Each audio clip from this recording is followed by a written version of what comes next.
man. So this morning, right, I'm at this like nature, where you're not allowed to have any domestic animals. It's like a park thing. You're And right. there's a massive lake. Like this river that I'm sitting here now runs out of it or runs into it or whatever. And Cool. it's calm. It's like flat. Not even one ripple. So I'm down there. Oh, wow. I woke up at like 5 o'clock this morning. This is the story of Dave the Body. Woke up at like Mm. 5 o'clock this morning, and I make myself some muesli and whatever, and I go down, take my bowl down, and I'm sitting down all by myself on the beach. And then within like 5 minutes, there's 50 people sitting along the beach all behind me and standing What did there you have waiting in for the the bowl? sunrise. What did Just you have in the muesli. bowl? Muesli. Oh, delicious. Okay, yeah, like a cereal. Okay.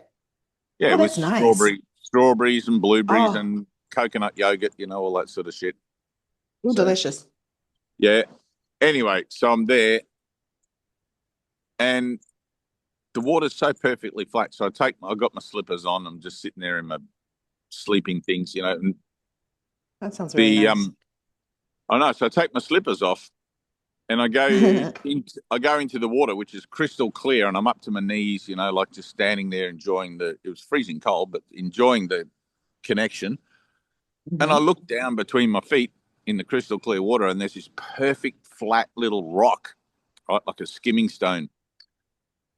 Oh, And cool. so I grab it between my big toe and my next toe, and I lift it up out of the water, this rock, I love that.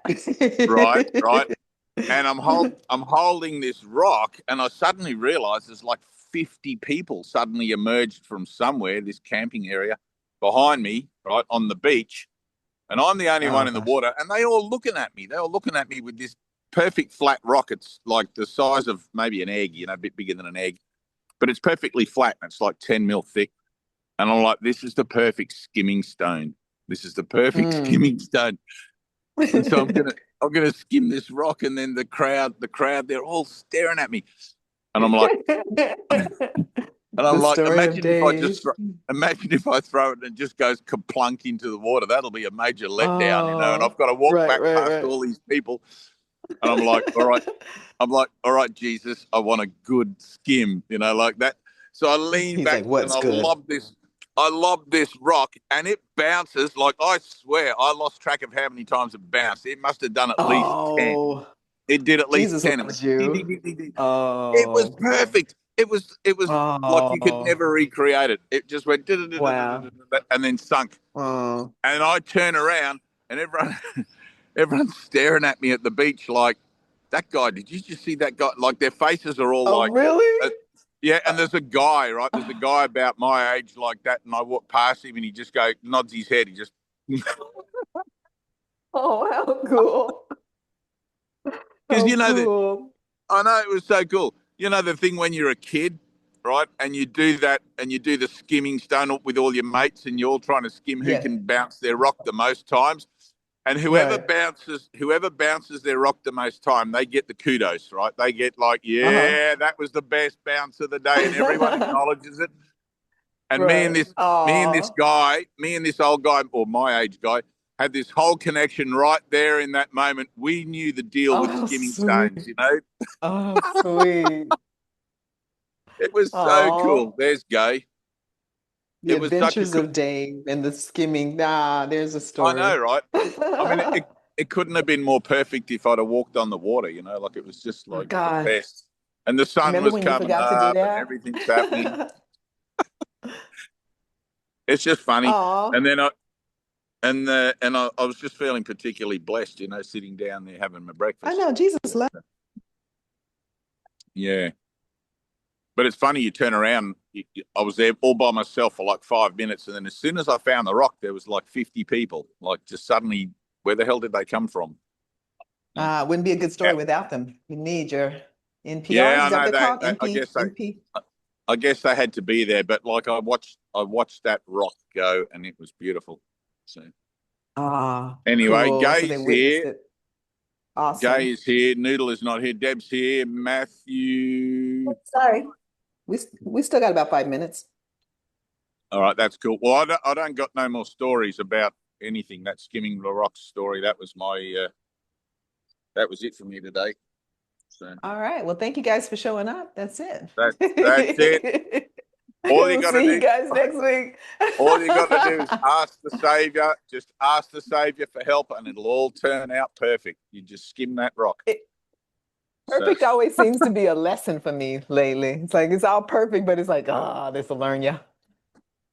yeah, oh, there's Nash. Well, everything's either a lesson or a blessing, isn't it? I mean, if once you wrap your head Yeah. around the idea that the universe is a classroom, it doesn't take much to sort of gravitate to how that works. You know, So it's always good. I mean, it's that's the always good. perfection of It's it. it's always win-win. You can't. There's no such thing as lose. If the universe Exactly. is a Exactly. singularity, what are you going to lose to? The universe? And if your purpose is out front, like that's my purpose, you know what I mean? Well, I don't want to stay in Exactly. healing though, in the activity of healing. I want to like skim a rock, like 10, like you. I want to go, Jesus, help me out. But I No, you think got to I do would your own corrupt it. thing. Don't be stepping on my miracle. You just got to get your own miracle. Ah, you step on mine, you be claiming mine. You got to you got to go get yourself a pet rat. Oh, yeah, I don't have to do that. I healed that already. Don't have to do that. But did you heal that already? Or I saw one again and I was like, I see you. I see what you're trying to do. Get behind me, Satan. well, maybe. Maybe. They make very good Only pets. They make only very you can good only pets. you can know. There's Susan, Jay. Only I can know. Exactly. Well, like the miracle's personal. It's Hmm. entirely personal. It transfers to everyone and everything, but it's like it's your personal witness to the change in your Oh, own Jesus. state. So Absolutely. there's Matthew. Mark, Luke, and John. Oh, that's funny. I had Luke show up the other day, yesterday, in fact. So, Had Mark show up. oh no, it was Matthew. It was Matthew. Yeah, Hmm. it's all good. Where's Luke? Um, hang on, I'm Oh, just going to God. flick the thing. There you go. Ah, That's where I'm sitting for all you late comers or early comers or whatever we are. So,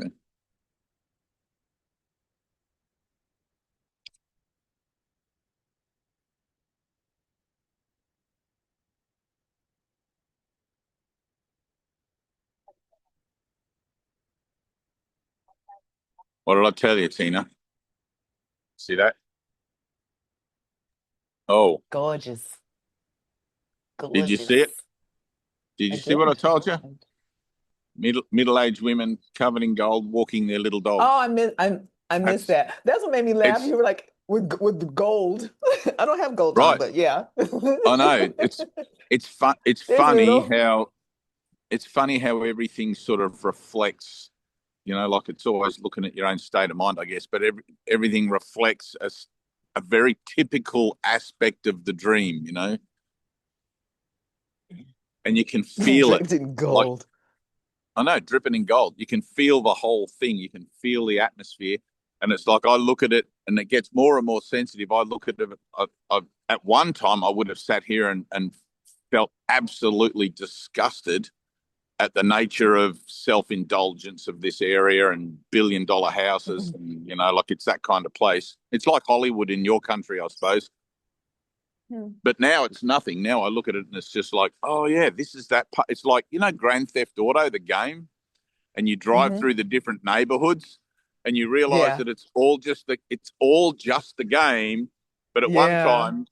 time, you would prefer, you'd say, well, I prefer this neighborhood. This is kind of like where I grew up, or this neighborhood, or this neighborhood. These people are all whatever, and the other people are all whatever. And now it's all the same. So I sit here now, and it's just like, well, dream figures. My brothers, obviously, but Yeah. dream figures. So it's I very had that cool. kind of a thing when I was on my way to yoga. I had that little like I got on my bike. I was like, okay, this is the story of Tina, the myriad adventures of Tina on her bike going to yoga. Right, And I forgot my helmet. Oh snap, am I gonna make it through without a helmet? What's gonna happen? A car comes out. Oh, I gotta swerve. It was just like, oh my God, that's how it always right, is. Like I'm thinking like something's really happening. It's like this story that's in my mind of my right. own I adventures. know. Well, it seems like that. Nothing happening at all, posing as something, but No, you no. know, It's fun when you look at it that it's way. It's just so serious. Like, I don't have a helmet. It's like, oh, right. what's gonna happen now? Now get out of your comfort zone and see if it's the same in the next place you find yourself. You know? Well, there you go. There you go. Oh, See, you'll be buying that ticket to Australia before you know it, and you'll be in the land oh, down under where everything wants to kill you. I know. I told my friend I won't go. I said I won't go. But you I'm know the funny excited to thing, go. everybody survives here, despite that everything is poisonous, toxic, and there's stuff in the water. You know, but we're all still doing it. Someone said that to me. Anyway, Said, "Isn't it amazing how you're the only one that ever sees someone dying?" I was like, "Yeah, that is interesting." hey, Tina, can you reach out to Casey and just let him know we're doing a Zoom? Who's He's Casey? been, Casey Oh, Nix. Casey, my Casey, my Casey. Yeah, yeah, yeah. He's just been flooding my feed with messages, and it's like all Me these pop. too. Just let him know. Oh, you too. Just let him know we're doing a Yeah, Zoom. He's welcome. He's welcome to join the Zoom, but I'm not going to read his messages. Like they're just endless. sure. I'd say Uh, he's back on the drugs and whatever because they're all mind I'd blowing say the same. messages. But Yeah, yeah, I'd say the same. So I'll tell him after. I'm not the gonna last say it now.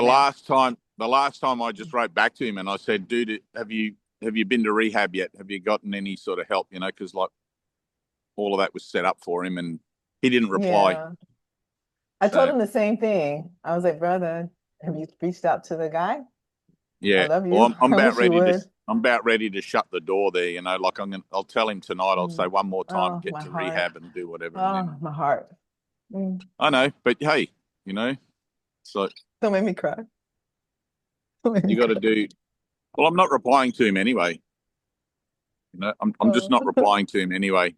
He gets on the gear and just gets really like he's had an experience. He's had some kind of illuminated experience, and it's just bouncing around in his mind like a ping pong ball, you know. And he's got no way to ground it, so he writes me all these mystical way out things, thinking that it's amazing, and it's really Oh. well, it is, but it isn't. So Oh, yeah. you know, forgive your brother 7 times 70 times 70. What's that parable? I think we're up to about 69. Anyway, here's your deal. All right, so Gay, is Noodle here just before we get started? Is Noodle at the meeting? Yes. Yes, she's Nero here. has entered the Zoom. Awesome. Hang on, I got to find Noodle. So Noodle and Gay, you guys have put your hands up for the phonetics assignment for reading, teaching people to read, which is incredible. And I just want to, for you two specifically, how that came about. I was watching a video on YouTube where somebody was interviewing college graduates, right? This is tertiary education, college graduates who some of them couldn't read, most of them couldn't answer basic questions about life, the universe, and everything. And it just dawned on me, you know, and this is something that's happened with a few different generations of people, but it dawned on me how different, you know, and I always look at everything as from the celestial speed up, from the awakening, you know, because everything's going to change, and it's going to change in more and more diverse ways, right? So it occurred to me how different modern generations are, what they're learning, what their priorities are, and everything else, compared to when we were at school. When we were at school, everything was simple. We didn't have internet. We didn't have anything. You just did reading, writing, and arithmetic and whatever, and then you went and got a job. Right? Today, there's this whole other things to consider, and I've been looking at it with the situation with my daughter. I taught her to read phonetically, and now she's a mad reader. She loves reading books, right? We go past a bookshop. She's like, Dad, just got to pop in here. She'll read 2, 3 books a week if she really finds one she likes. And I thought, well, why don't we do some phonetics? Because they teach now by word recognition, right? So, and I remember when I started teaching her phonetics, she was about 5 or 6, grade 1 or 2. And she said, Dad, I have to learn these 20 words. And they were just simple, cat, dog, whatever, cheese, milk. She said, I have to learn these 20 words. And I said, what do you mean you have to learn these 20 words? Because I'd never heard of this word recognition method. And apparently by the end of that year, they had to be able to visually identify 200 words, right? I'm like, that's crazy. It's like, I can't remember, 10 things that happen throughout the day. How's these kids? And she was really struggling. And then I taught her to read phonetically, and she shot to the top of her class. She was the best at reading because she could identify the words through being able to break down the syllables and the sounds attributed to the syllables. And I thought, we can do that on here. But I wanted to do it.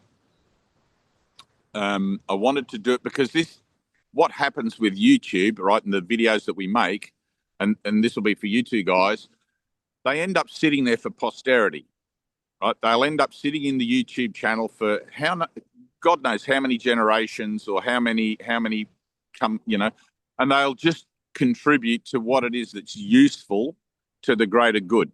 And I thought, we can do that. And Gay, I got you specifically when I was just sitting and like looking at the idea, and I'm thinking, this is a pretty far-fetched idea. And so I just checked in with Jesus, and it's like just go ahead and do it. There's nothing lost, right? Right. So I thought, all right, we'll just do it. We got nothing, absolutely nothing to lose. Somebody's got to teach children to read, and why not us?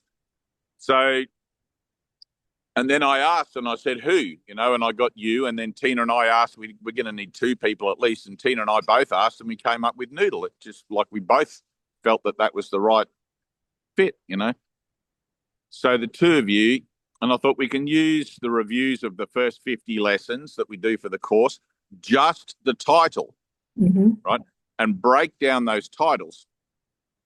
One of the things that I've found is incredible, and I've only got the one child, is that Rosie and I have been teaching Trinity singular thinking, not non-duality, but singular thinking, since she was born, right? And whenever she asks a question, we've always been giving her the standard answer to the question, as well as an alternative, so she can choose which one that fits better for her, right? And at her school now, she's in year 11, at her school now, all of her girlfriends and some of the guys come up to her when they have life crisis, right? When they're going through stuff, and she has become automatically almost like the counselor or whatever. And the kids go to her.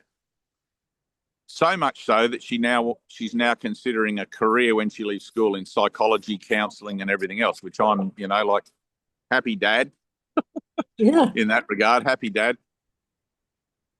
But one of the things too that I remember that really drives this home for me, I remember thinking when I was 33 and I found the course, right, or it was presented to me, I remember thinking to myself, I wish I had found this course when I was a teenager, when I was growing up, because I went through the first 32 years of my life completely ignorant of my truth, clutching at little bits of spiritual truth here and there towards the later part of that period, but also that lack of meaning and that lack of fulfillment at a very young age led me down a path of alcoholism, drug addiction, et cetera, et cetera, et cetera. And now you could say, well, that obviously had to happen to be able to give the course.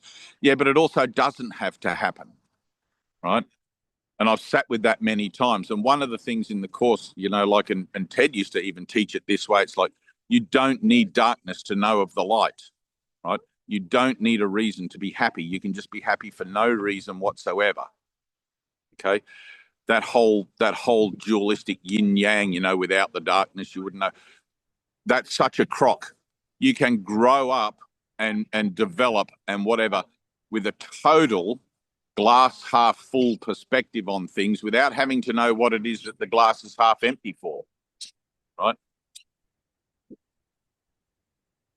The closest thing you're going to find in any kind of spiritual discipline, doesn't matter, Buddhism, Hinduism, whatever, or Course in Miracles, it's all the same sort of thing ultimately, right? You're just making your way towards a singular point. But the closest thing you're going to find is those moments of communication within yourself, like this morning, skimming that stone, right? And I don't know, you can watch the beginning of this if you weren't here for the thing, but skimming that stone, and there was a moment, right? I'm always in every place that I find myself for that moment, for that holy instant. Right? But my mind has to be trained. I have to be aware that that's why I'm there. And it takes a lot of training. Otherwise, you just seem to think you're there for whatever reason that the world seems to present you, because it always presents you the narrative, right? The ego always speaks first. My eyes always tell me what I think it is I'm seeing. My senses, smells. It's a complete veil over the mind. And until you actually train yourself or retrain yourself to understand that there's a higher purpose to everything, and that is the only purpose that you have, it gets very seductive to participate with everything else that seems to be presenting, right? So having this technology or having this curriculum as something that you can grow up with and make choices with, right? It doesn't take away the idea of free will or whatever, even though that's illusory as anything else, right? But it doesn't take that away. In fact, it presents you with the notion that I do have another choice. I can make different choices regarding how it is that I want to participate in the world and in my relationships within the world, right? If you don't have that understanding, you can't do it. You're subject to the world this way or that way, yin or yang, and you feel trapped. You feel empty inside. You feel like you don't belong. You don't know where you fit in, etc., etc.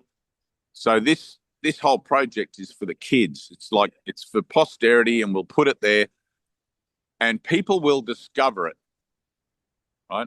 The fact that it's going to be relative to salvation, well, why shouldn't it be? What are we supposed to teach our kids? It's like Sesame Street. One of these things is not like the other. Well, that's just judgment. And I know I hate to poo-poo on Sesame Street, but I mean that's what it is. Sesame Street and all those other sorts of things are designed to teach kids judgment in order for them to stay safe, right? And to help them grow up to whatever kind of individual people they're going to be. They're not designed to help kids find the true nature of themselves. In the world, that's often passed off or often held out as being happy, but salvation's not included in that, right? And you don't get the concept of it, you don't get the principle of it, and nowhere does it come into your sort of consciousness as even an idea, as a seed that gets planted.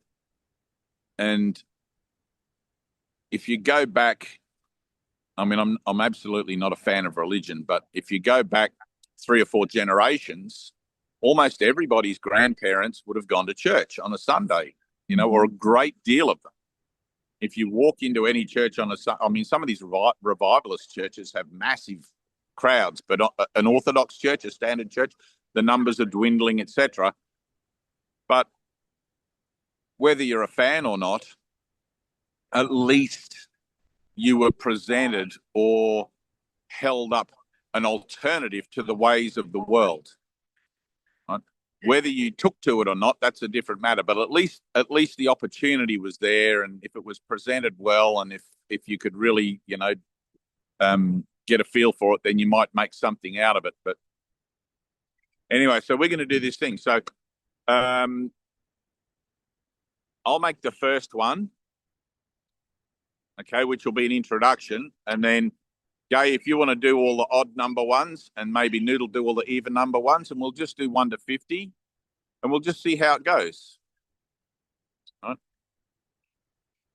I mean, we got nothing to lose, so we may as well do it. And when I do the first one, you'll both have an understanding of how it is that we sort of keep it in a uniform kind of way. So any kids that are out there, and I mean even kids that can read, but any kids that are out there that happen to be watching, they'll be like, what the heck is this? What are these guys talking about? Right? I don't know. It just came through, and the fundamental for it for you as well is that it's going to put you into a direct,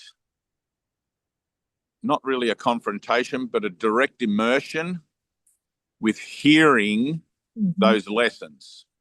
Right? I know for a fact that you can read those lessons 50 times and not actually hear them. Right? You can listen to yourself read them. You know, when we read our 20-minute book and we do the round robin, and sometimes guys will read words that aren't there, or they'll stutter and stumble and whatever, as if there's some sort of problem with what's on the page, right? That's simply resistance, right? And you'll get exactly the same sort of thing. And this all comes back to mind training. You'll get exactly the same thing in a conversation with somebody, right? If you're having a conversation with somebody, your mind will often wander off to something else, or so, and you'll realize, oh, I'm not listening to this person. I'm not actually paying attention, and and then you won't even remember their name at the end of the conversation.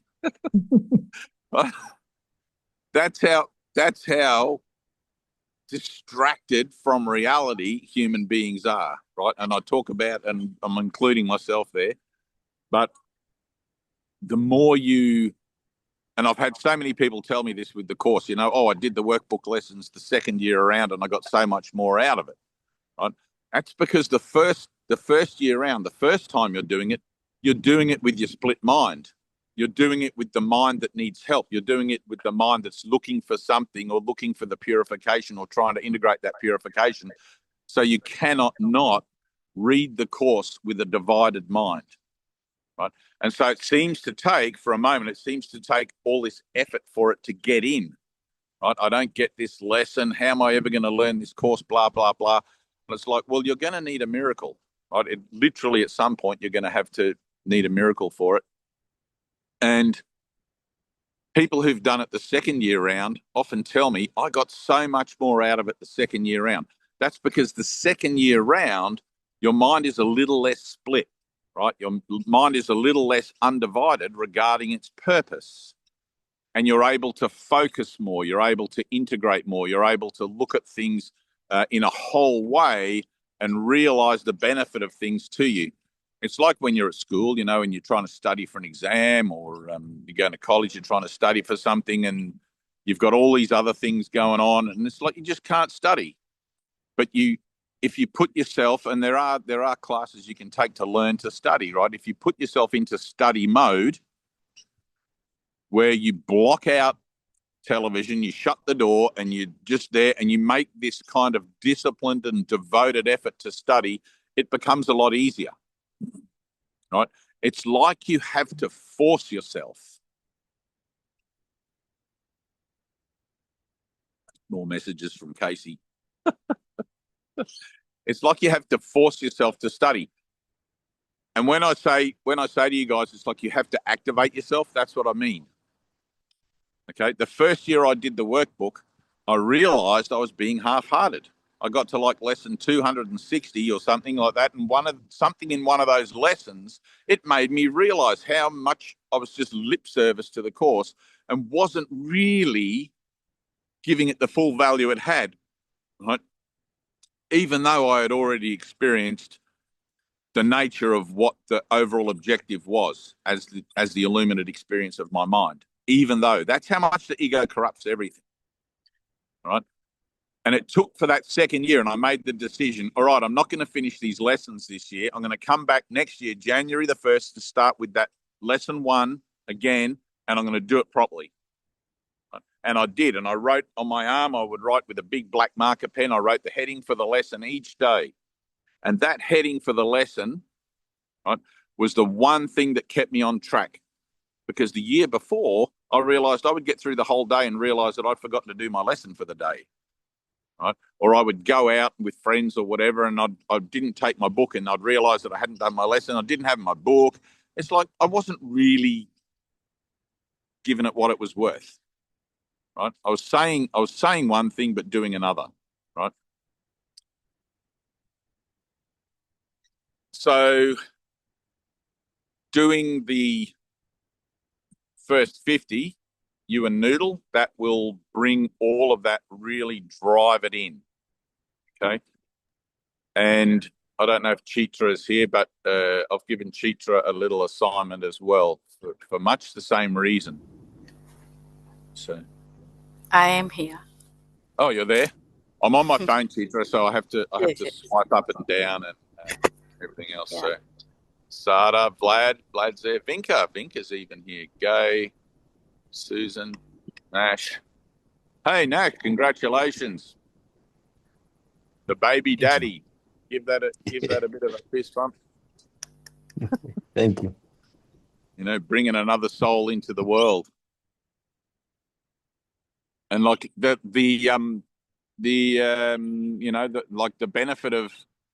benefit of that is, like, even Nash, when his child is old enough, he'll be able to go to those videos and begin to plant those ideas, those little seeds, through teaching his child to read, you know, phonetically, and it'll be you guys that give him that blessing. So it's already got win-win written all over it.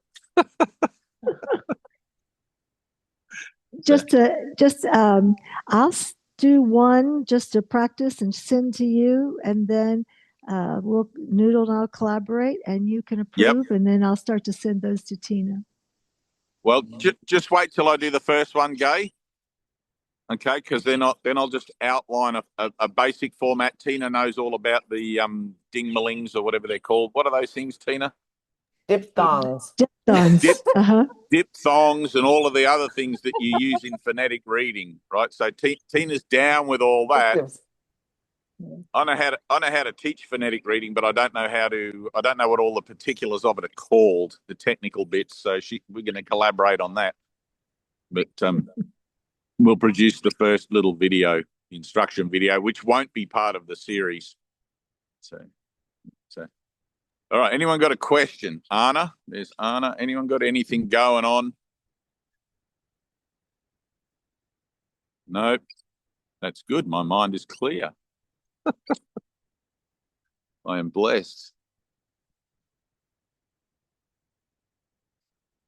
So I think today, being that I'm in a different location, what seems to be a different location, I'm just going to carry on with that theme, because it's something that can be very easily witnessed to by anyone, in an idea of when you find yourself in the dreaming, but you're going from one place to another, right? So the whole, well, not the whole emphasis, but the main emphasis of the first half of the manual, the first half of the text, is real. And I was reading the white edition yesterday towards the back, you know, even towards the back of the first half, and Jesus is saying, like, if you can just understand that it's all the same, right?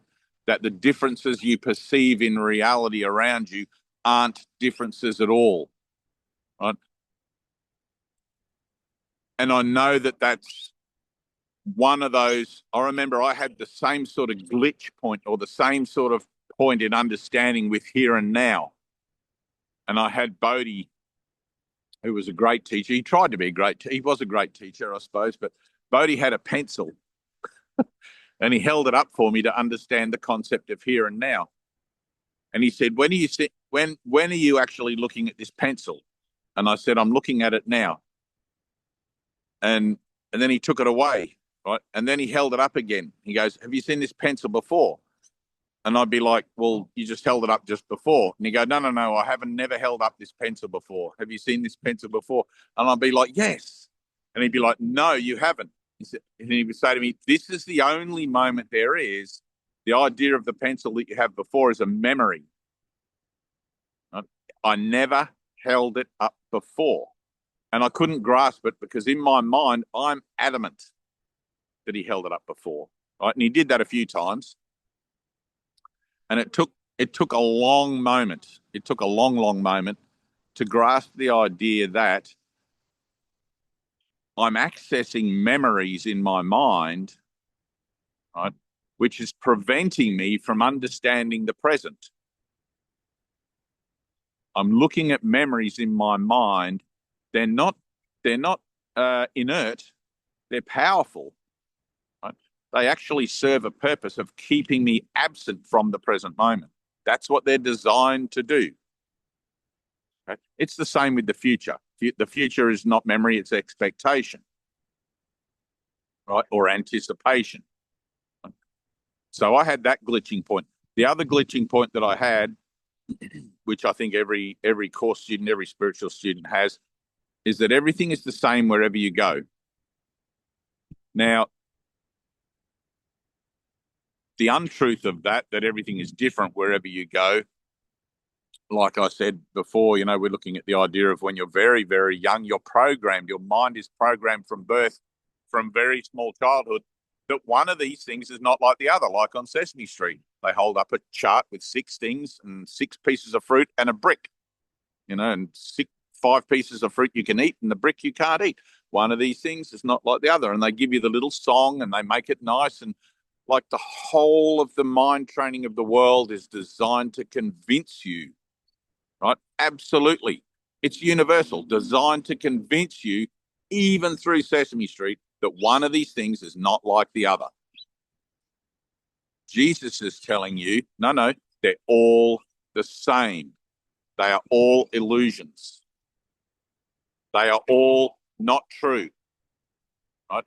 But the teaching of the world is that you are taught to choose within the framework of the world. You're taught to choose from what it offers you, either these things or this thing that's not like the other things, right?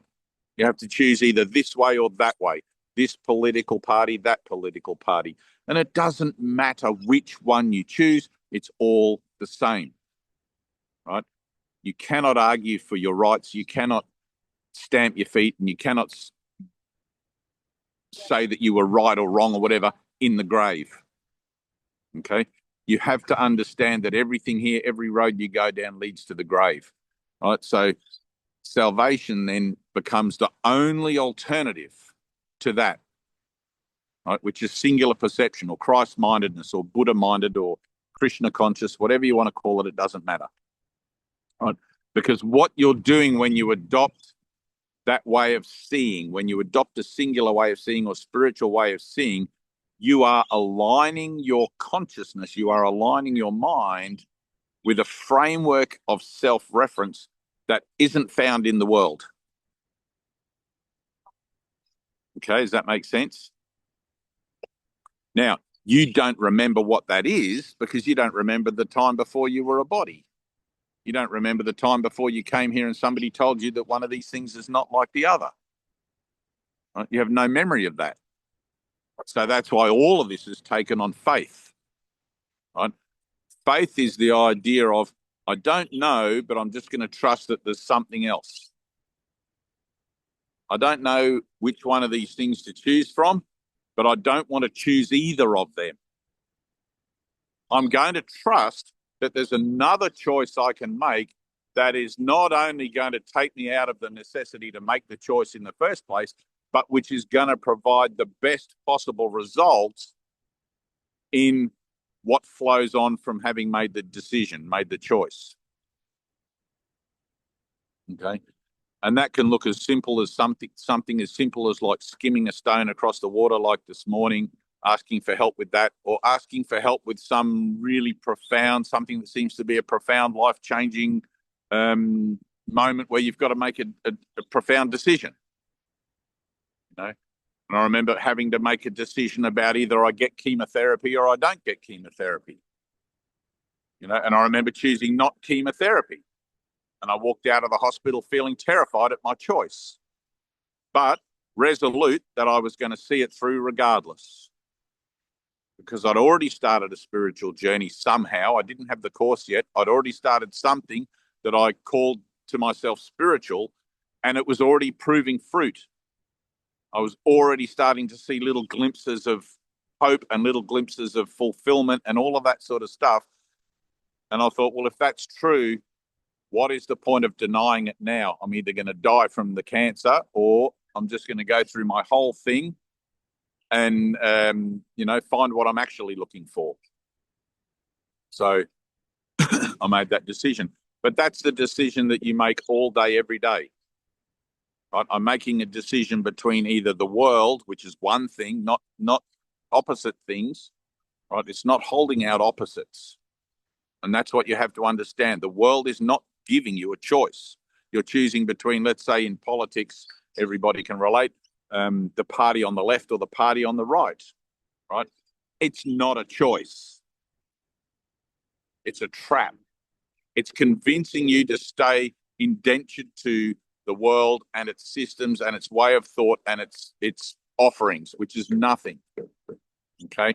And if you look in history books, if you doubt me, I mean, go to the library, look up your history books, and you'll see that some of the greatest advocates for peace and change regarding spiritual determination and everything else are now pretty much just a couple of paragraphs, footnotes almost. And our kids grow up without knowing who these people are. I was talking last week, I did a little bit about Gandhi, and I was talking to, I forget who I was talking to, but I was talking to somebody online about Gandhi and da-da-da. I think I even put up a post on Facebook just to sort of back it up. And I was met with a blank kind of expression. Never heard of Gandhi. I'm like, what do you mean never heard of Gandhi? That's how quickly stuff gets wiped. If you talk to kids these days about John Lennon, for me growing up, John Lennon, just every song, they went and spent all that time in India with the Maharishi and come back, and it changed him and it changed the other guy. Anyway, two of them really profoundly. Can't remember his name. But now you say to kids, it's like, the music of John Lennon. They're like, oh, who? And they have to Google it up. And then they really enjoy it because it sings and it speaks to something that to them makes sense. Kids, young kids especially, they grow up and their minds are still open to the wonder of life. They haven't yet been trudged down into a job and into this mundanity and this malaise that sort of you give up on your dreams. Right?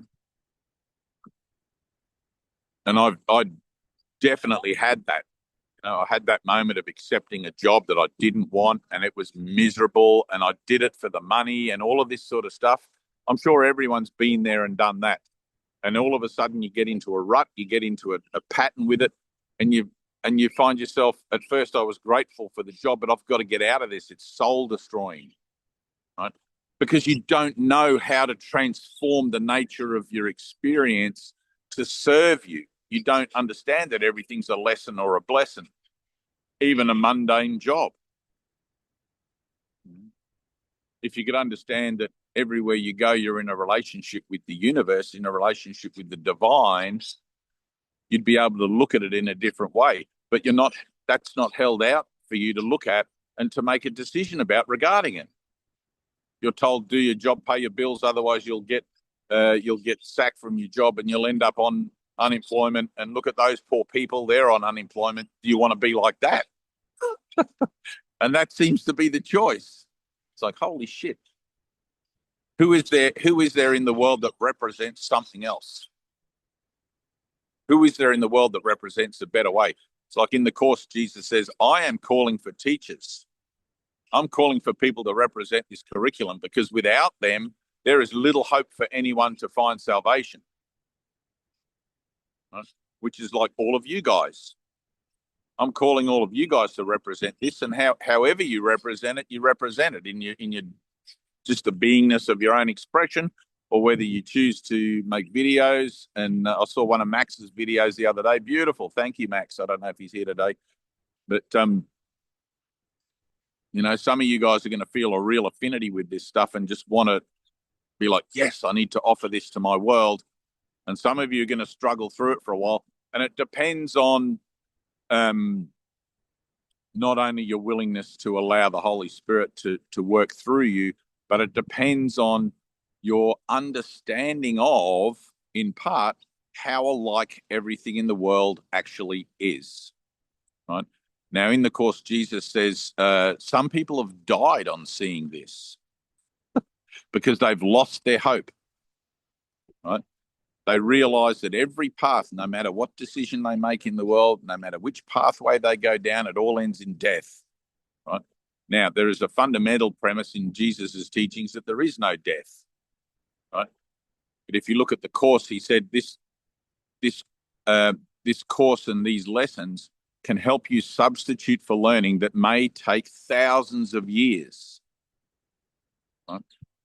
Which to me indicates the nature of reincarnation, which to me indicates the nature that I've been here, done this before, having had several past life experiences, unexpected ones, but they just popped up. But none of it really drives anything home. Everything has this kind of peripheral sense about it. And you'll notice this for yourselves when you're doing your lessons, right? Am I really grounded? Am I really in my lesson? Or am I just doing it and there's this kind of peripheral sense of a me doing a lesson and it's a Course in Miracles and the story? Or is it really impacting me? When I read these lessons, is it really impacting me? Am I just riveted to the lesson as a total understanding of how powerful it is in bringing forth the activation of my awakening? Right? Because I know people that tell me they've done a Course in Miracles, and I say to them, "Did you enjoy the workbook?" And they're like, "Workbook? What workbook?" They don't even know this, so you're always dealing with a cross section of people, you're always dealing with a cross section of consciousness that some people within that framework, if you took 100 people, some of those people are going to absolutely digest every single word, do the lessons and get the result.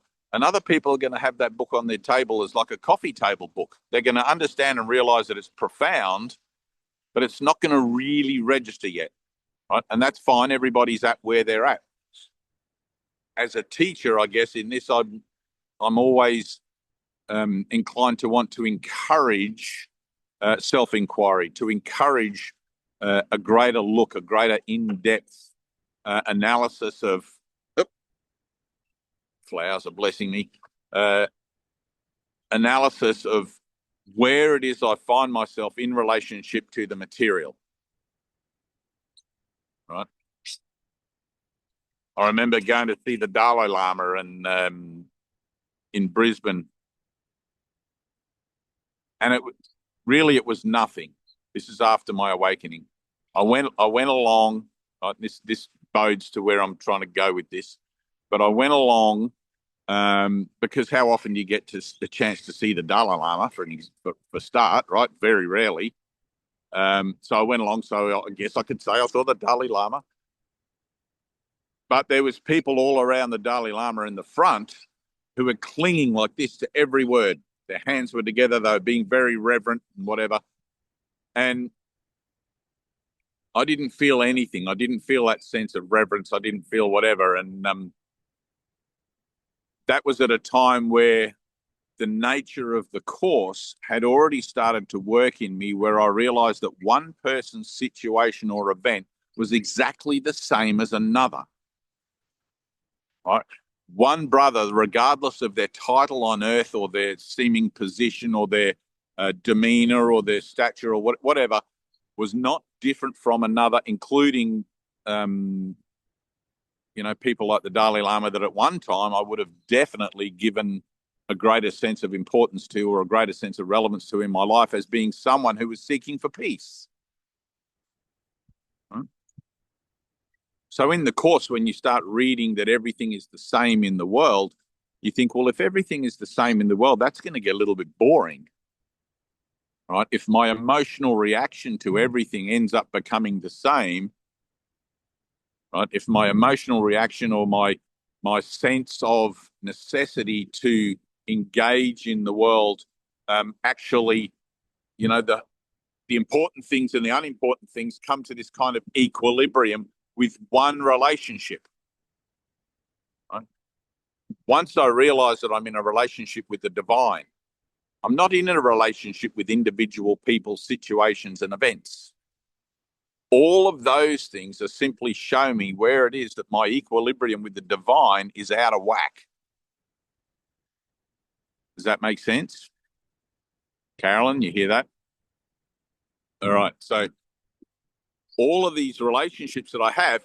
And if you like the idea of the soul contract, and Jesus talks about it somewhat in the Course, he says you have a whole bunch of predestined people that you are going to meet, right, in your storyline, because your storyline was written for you before you came into the world, before you find yourself here experiencing the physical nature of what is not the opposite of life, but another form of life, right? So you're going to meet people. You're going to have situations. All of these things are already written, already done. The new choice that you're able to make now with this technology is, how do I meet those things? How do I meet those relationships? How do I meet those people? Right? And it's like, well, I meet as I want to be met. But if I'm meeting those people as under the auspices of better or worse, or one of these people is not like the other people, I'm going to get the results of that, which is going to be that whole lesson's going to have to come around again, maybe in another form or maybe with the same people or situations, but it's going to have to come around again to present the situation again, because I'm not choosing from what's on offer within the world. I'm choosing in a divine relationship with myself. Right? I'm choosing to see the perfection of all things. Now, I can't see the perfection of all things whilst I'm still seeing from my split-minded position. Right? It's impossible. I cannot see this and that and see the perfection of it. I can only see the perfection of it as being imperfect and allowing that to encompass the entirety of the domain, the entirety of the realm, the entirety of the third dimension. It's perfect in its imperfection, but that's what gives it its singular perspective here. Right? That's where I learned to see that it's all the same thing. It doesn't matter what I choose in the world. It doesn't matter which way I go, what countries I travel to, how many relationships. None of that matters. It's all the same because I meet myself wherever I go. I take my own mind with me wherever I go. Everything is singular. And despite the fact that the world attempts to teach me that one of these things is not like the other, and it's very good at that, it does it all day, every day. That's its purpose, the purpose that I've given it. Right? Now I'm choosing again. Right? Now I'm telling myself with resolve and determination, courage, all of those sort of things. Now I'm telling myself again, I want to choose something else. Right? Without deciding for myself what that something else ought to be. Right? We can call it I'm choosing for God, or I'm choosing for the miracle, or I'm choosing for something that I have really no memory of. The memory is in me, but I don't remember the memory. Right? if that makes any kind of sense.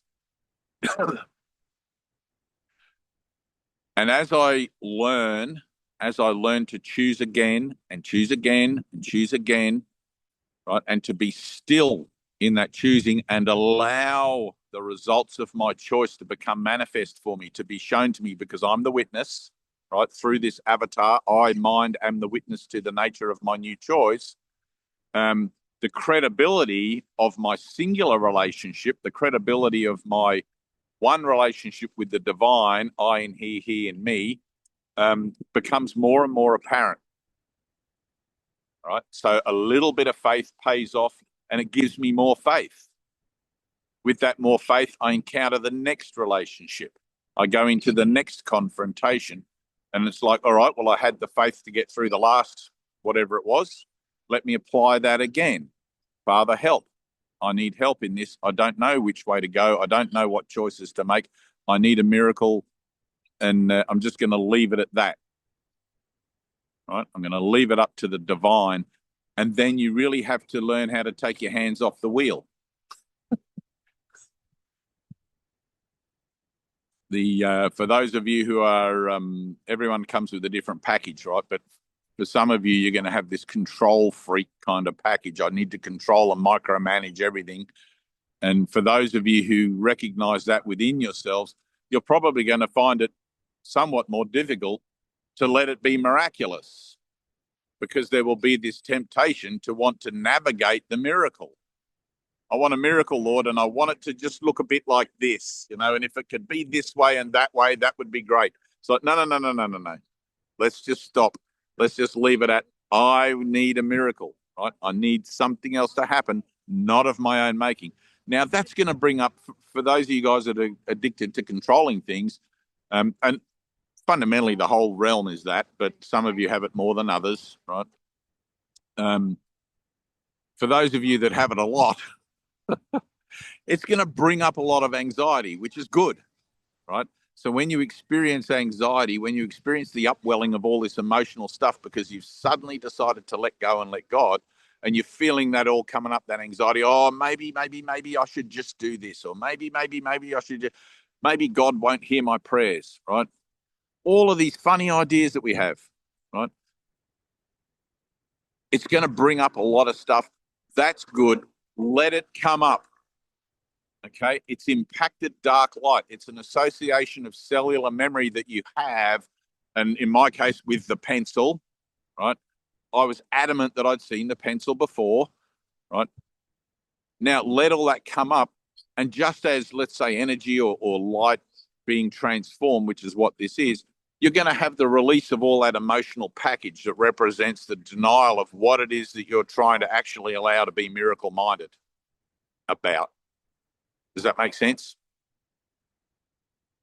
Okay. So I've got an issue. I need to make a decision. I'm going to decide for God and let it be a miracle instead of me trying to navigate my way through it based on the choices that the world offers me. And I'm just going to be still and let that happen. Right? What you're doing is letting go of your options. Right? What you're doing is letting go of the idea that your split-minded options, your split-minded witnessing offers you actually anything, and you're choosing for a new witnessing. You can't choose for your holiness because, I mean, essentially that's what you're doing, but you can't choose for holiness in the whole sense because you don't remember what that is. And you already are that anyway. So to choose for something you already are, well, it's kind of, that's fine as a concept, but I want the experience.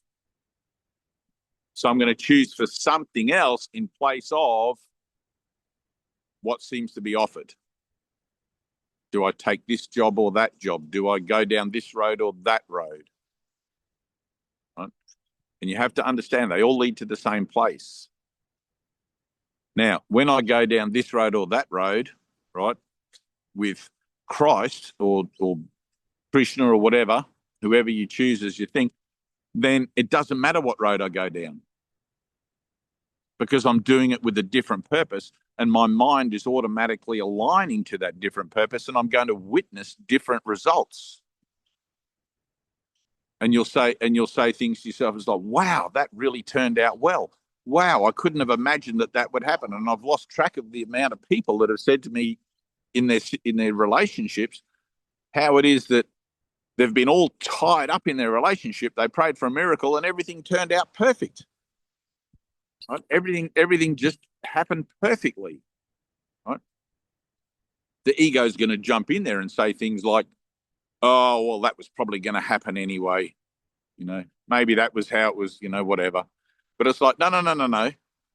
Somewhere I remember in my mind, I prayed, I asked for help. I asked for a miracle, right? Now, when you start doing that with everything, that witnessing is going to become harder and harder to talk yourself out of, right? And the ego will always try to talk you out of it. Maybe it was just a coincidence. Maybe it was just synchronicity, right? And maybe it was, but you've got no way to know. So if you're going to choose between maybe it was just a coincidence or maybe that was my miracle, which one do you want to choose? Right? I'm going to let it be a miracle.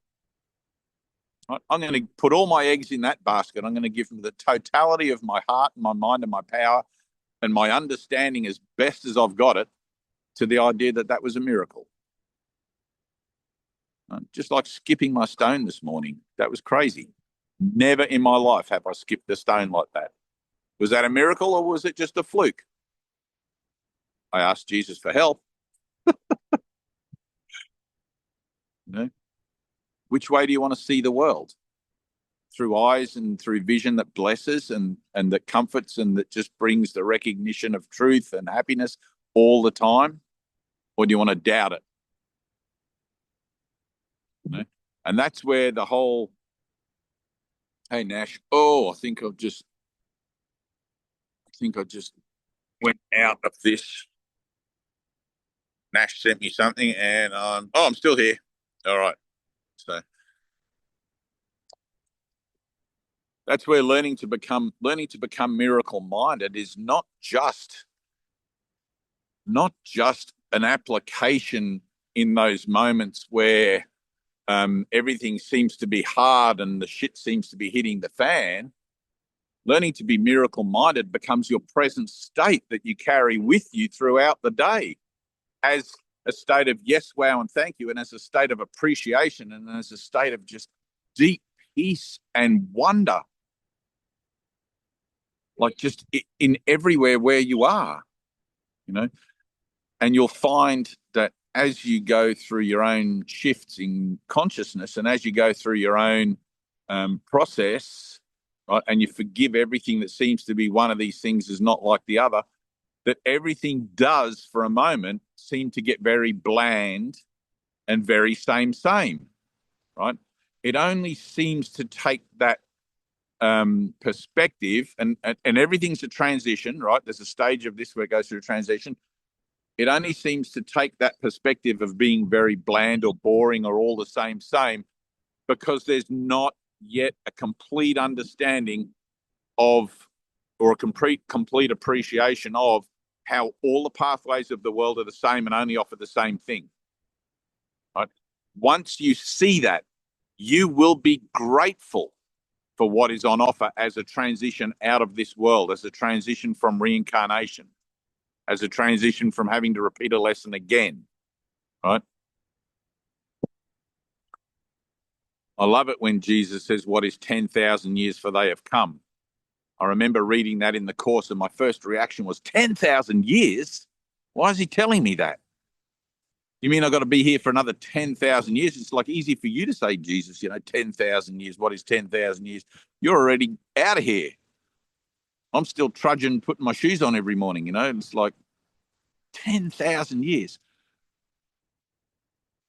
And illusion or no illusion, world or no world, it's like reincarnation as an idea of learning a lesson or as an idea of repeating a lesson again to learn it is something in my mind that became intolerable. It's like, holy shit. Do I really want to take 10,000 years? And he said it, and even then, that's just one of the things he says, like, I forget the exact wording, but he also says, the end of time can be as far off as there has already been time from the beginning of time to now. It can be that far off again, maybe more. And it's like, what the hell are you talking about, Jesus? Why don't you put this right at the front of the book? Why don't you tell us all this stuff up front? And then, but even if that was the case, it still wouldn't have changed my mind particularly on the decision I was making, because I had already seen that no matter what I did here in the world, it all ended in death. And I didn't want it, right?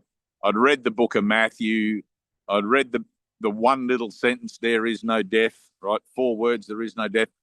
And that was like a little bee in my bonnet, and it was going, what does that mean? What does that mean? How do I grasp that?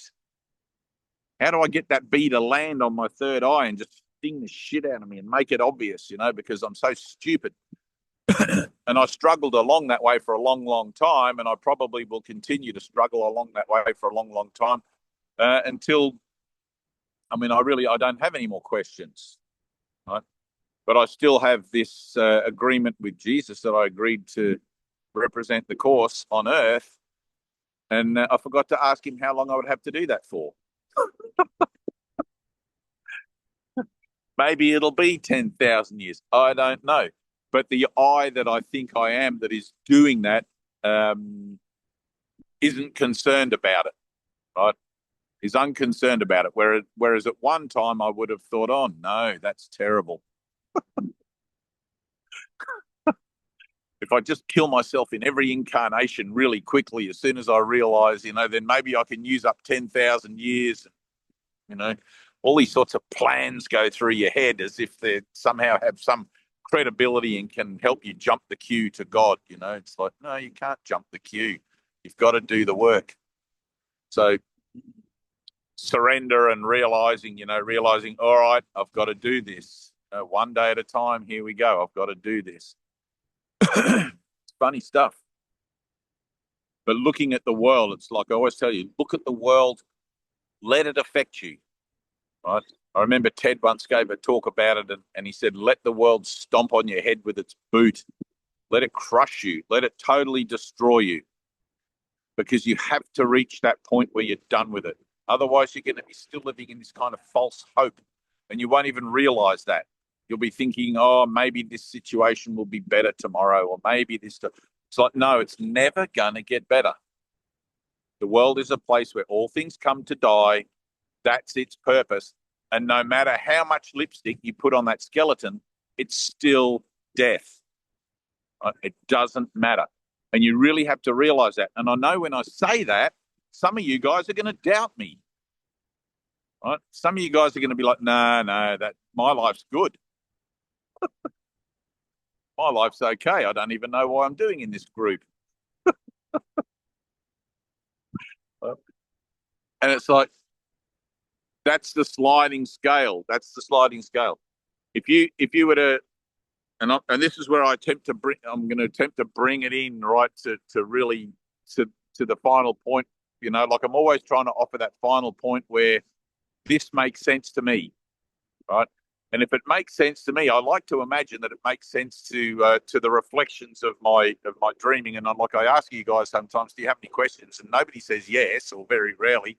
So that I'm completely, oh, thank you, because everything's a reflection of my own mind. And if I get a question, it's like, well, that's work to do, as well as anything external. But if you were to offer this course, right, to someone who's had a really, really tough life, and this isn't verbatim, this is just a generalization, but if you were to offer it to someone who's been addicted to drugs, someone who's lived on the streets, done all that sort of stuff, right, it's not necessarily they're going to find the value of it straight away, right? Whereas if you offered it to somebody who lives in a palace and they've, or silver spoon, and they've got plenty of, they don't need anything, their life's great. It's not that they're going to deny it. But if you can offer the reasonability of this to someone who's had a really tough life, which is why Jesus went amongst the down and the out, the prostitutes, and he went into the bars and talked to the alcoholics. If you can offer the reasonability that change is available to you through a simple change of your mind, and you can begin to see it in the very next decision you make, right? Then the person that's down on their luck, that is addicted to drugs and whatever else, it's going to be more attractive to them. They're going to want to know about it a bit more, right? But if I offer that to the person that's got plenty of money and plenty of everything, they're going to want to automatically go to use it. How can I get more? Because that's the mindset, right? You've got to look at that mindset. And it's like when Jesus says in the Course, it's like, well, God put the limit on suffering, right? It doesn't have to be that I have to suffer completely before I find the value in this. But often it is. Often, many people come to this through final total collapse of their self-concept. Right? It's like the other Zoom when I said to you guys like 3 or 4 Zooms ago, how many of you here have tried to commit suicide?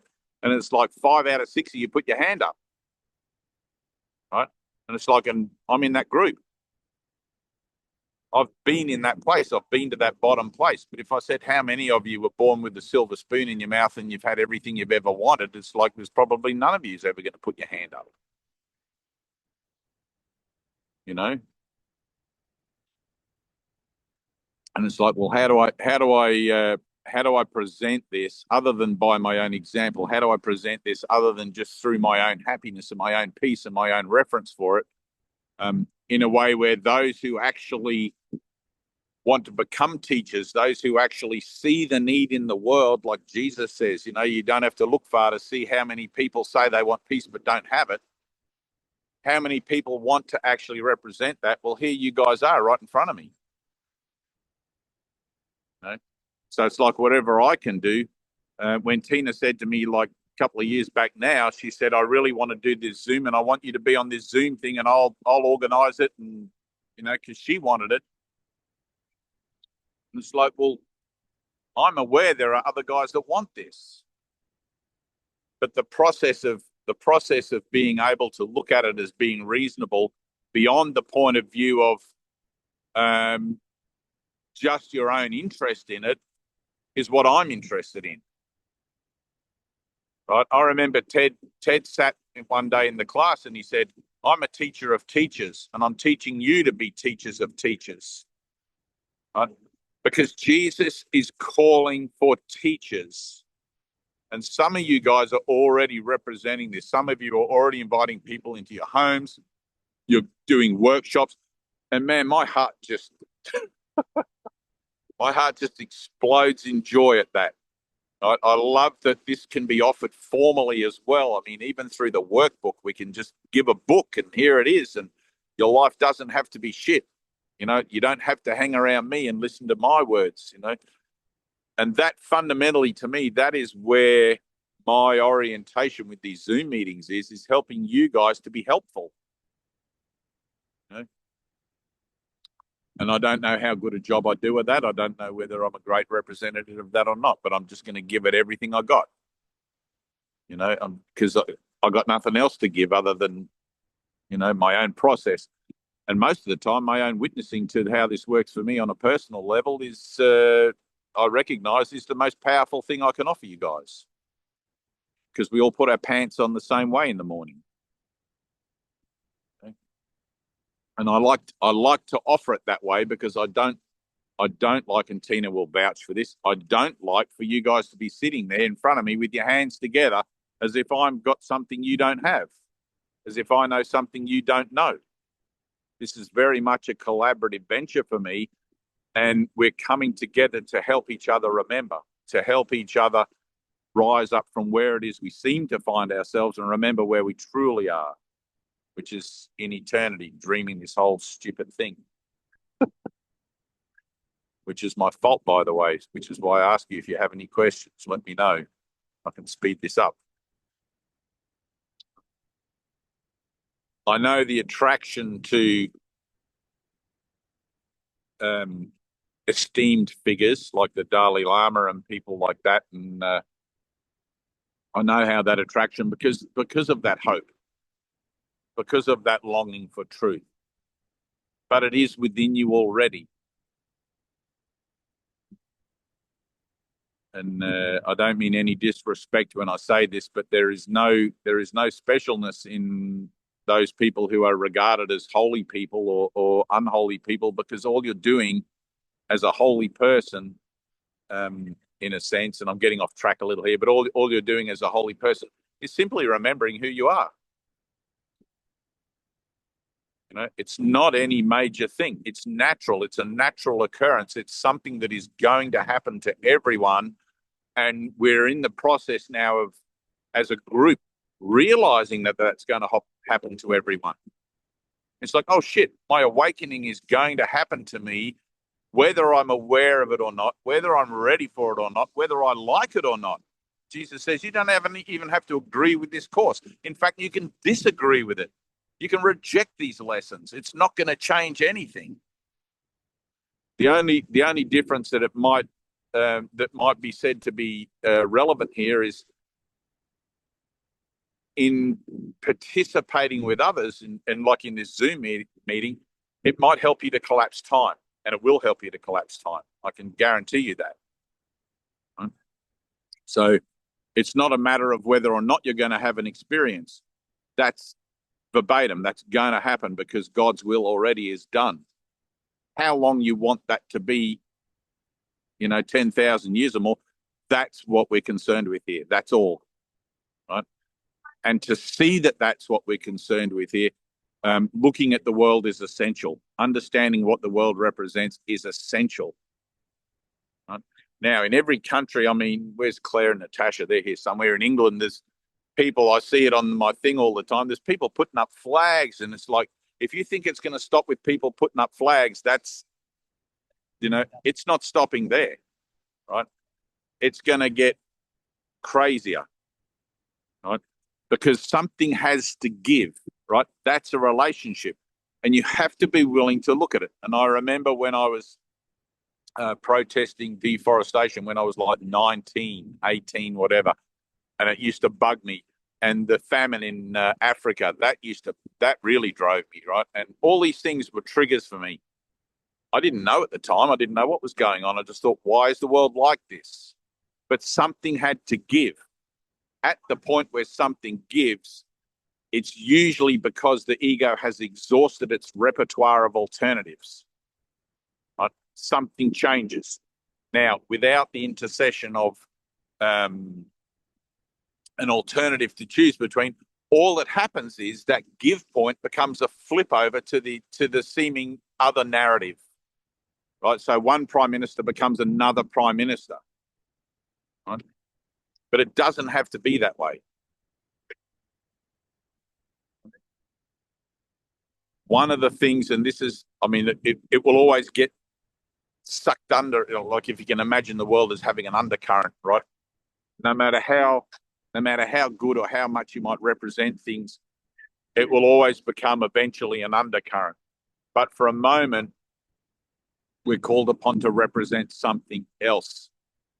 And if you look at the idea, and because I love Gandhi, if you aware of the story of Gandhi as a living, I mean, we have Jesus, right, in the Bible, in the parables and everything, but it's not much of an example. He gave us everything we need in the New Testament. It's all there, right? But even in that, he says, if you can discern the hidden meaning or the secret meanings of these teachings, right? It's like, bloody hell, Jesus, can't you just come out and say it? Can't you just come out and tell me I'm an idiot, right? But when you look at somebody like Gandhi, who was a Hindu, he didn't call himself a Hindu. He didn't call himself anything. He ostracized himself from all religion, but he was a practitioner of beautiful spiritual principles. And to be able to see those in application in a way that you can see how it affected a whole nation at that time. It had a profound effect, right? And still does today in retrospect. That's an incredible example. I don't know amongst any of you guys or me or anyone if that's going to happen, but I know that at one point, Gandhi surrendered to it. He'd been to England, he'd learned to be a solicitor or a lawyer, whatever, and he'd come back to Africa and he didn't like what he saw. He found himself embroiled in this segregation business and in the apartheid and in everything else like that. And he took a stand because his sense of things for what was even morally, not even spiritually, but what was morally just was stronger in him than his willingness to succumb to it and just accept the world what it offers. Right? And he said, no. He took a stand. It's the same with Jesus. Jesus came to take a stand and represent something else. He knew he was going to be crucified, in the garden at Gethsemane. That was presented to him. He knew what was going to happen. And it's like, holy shit, Lord, can't this cup go to somebody else? It's like, but if there's nobody else, I'll do it, right? And then he gets angry at all the disciples because they're all asleep in his moment of need. And he really needs his brothers because, man, he's going through a big deal. Right? It's just been presented to him that he's going to be nailed to a cross. And he's really got to put his spiritual thing where his teachings have to line up with his living of it and his being of it. It's like, I've really got to be not a body now. And I've got, it's funny. When I was working as a tattoo artist and I was doing tattoo art and body piercing, you would have people going through their dark night of the soul, I guess, in that regard. Just, young people getting their ear pierced or whatever. And they'd be like, oh, and there'd be this whole thing, and then they'd do it and it's over and done. They'd be like, is that it?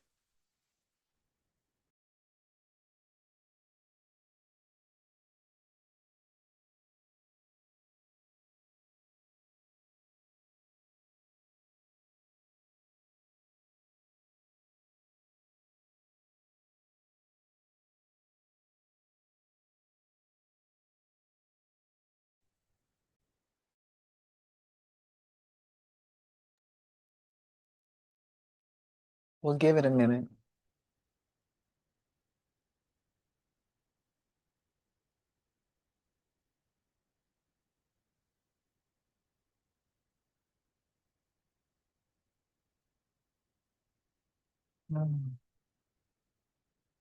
Back again. Yay. I got a phone call from someone, Oh, It Jesus. interferes the connection. Just got to put my battery thing charge on too while I'm here. You there, Okay. Tina? Yes, I am. Yep, all good. Yep. All right, so we're back. We're back in action. All right, I'm just going to try and do it this way. Right on. I've got to go skinny way up. So actually, maybe I don't. I might be able to. Do you? Hang on. There we go. No, got it. So where are we at? We need a camera. Where's your camera, bro? Oh, not this again. Hang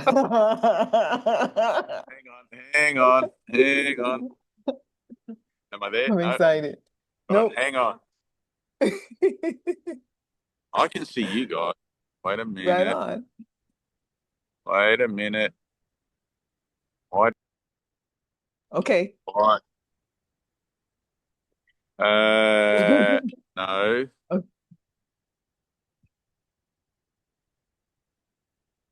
Okay. Hang on. Am I there? No. Nope. Okay. No. Can you see me? You know what you're looking at, right? Hang on. In your Zoom thing.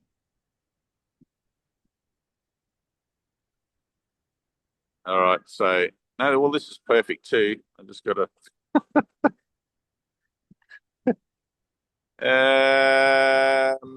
I'm trying. No. I did this, and then I did that, and then.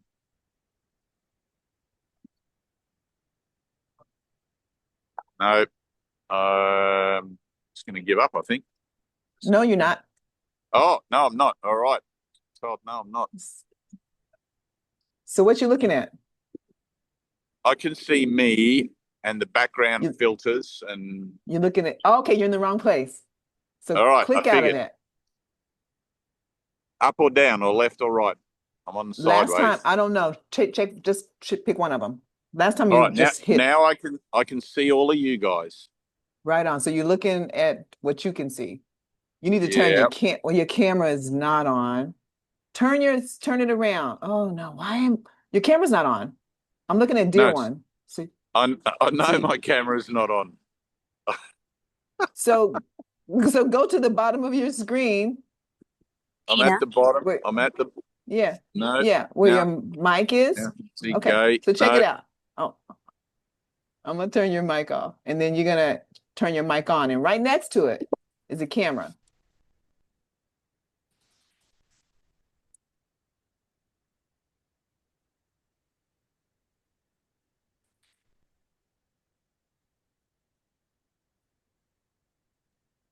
There was no camera. There was only a microphone icon. Okay. Go out. Anyway, it doesn't go out and really, come back. Does it? Well, go out and come. Well, go. It doesn't matter, but go out and come back.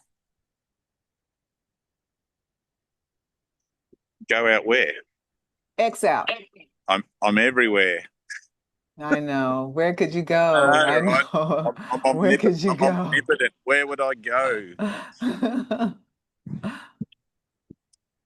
I can turn the camera around.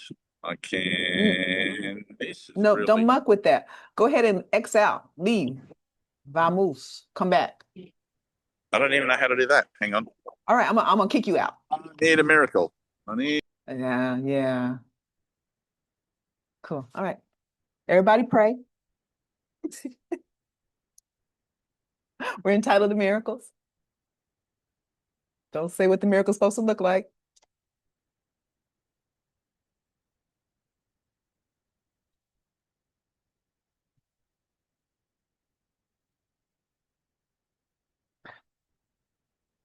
Hallelujah. Hallelujah. I'm gonna say that's a miracle. I prayed and you came back here. Einstein is the one that said that too. All right, there we go.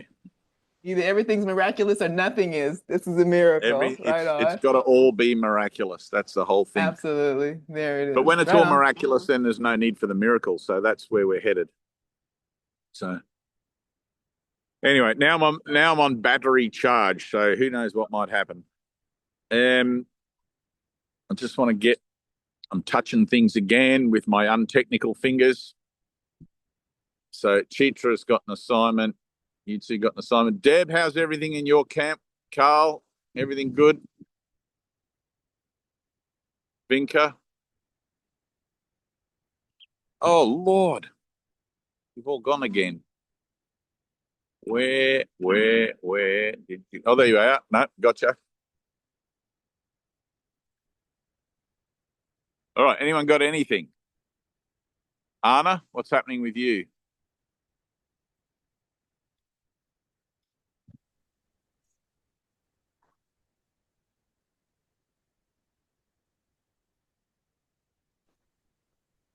Can I talk? I think Anna's talking. Who was that said, can I talk? Me. Yeah, Vink, Me. I think Anna's trying to say something. Can you? Okay, okay, hang on a sec. Yeah, in a second, right? All right, we got you. Anna, can you? Because I I'm can't here. hear you. All right, No, right I'm on. here. I'm just asking because I don't know.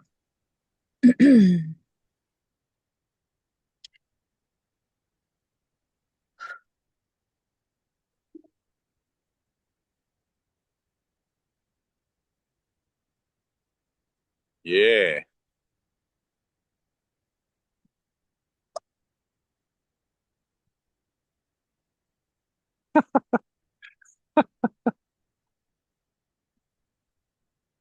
Good.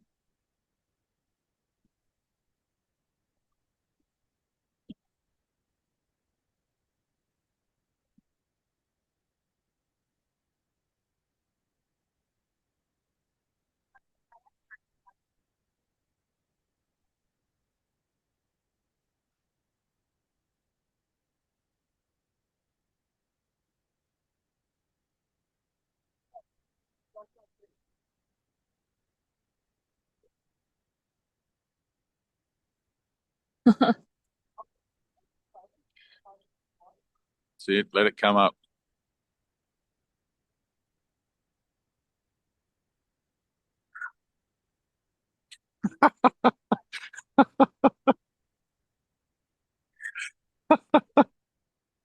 Good.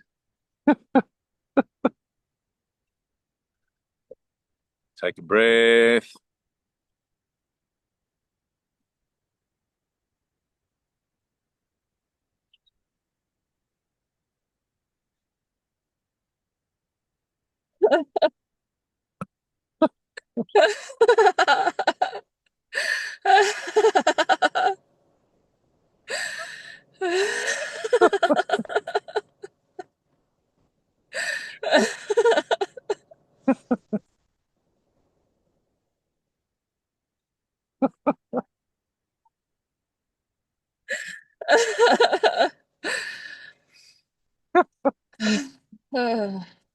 Good.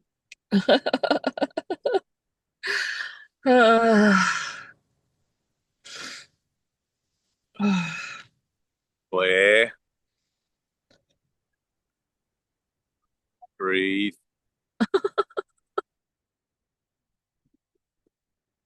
When I say Claire, I mean Natasha. Know that. Inclusive of Claire.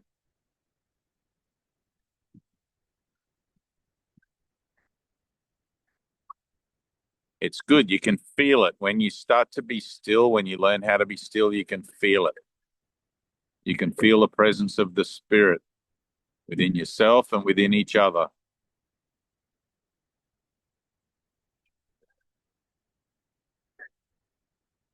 Right. It's a slightly different vibration. You know, when you walk around town and people everywhere, and if somebody's unhappy, you can feel it. You can tell their body language, their whole thing, right? If they're angry, you can tell, right? When your mind operates singularly,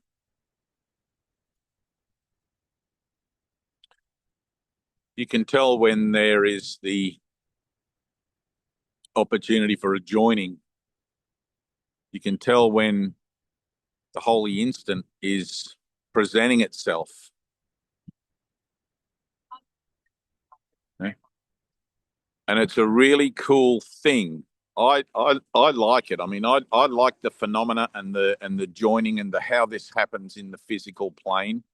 You know, in much the same way when Jesus was, you know, in the parables, when he was beset by a throng of people, and there was the woman who had the 12-year menstrual cycle, or been bleeding for 12 years, and he stopped and he said, "Which one of you touched my robe?"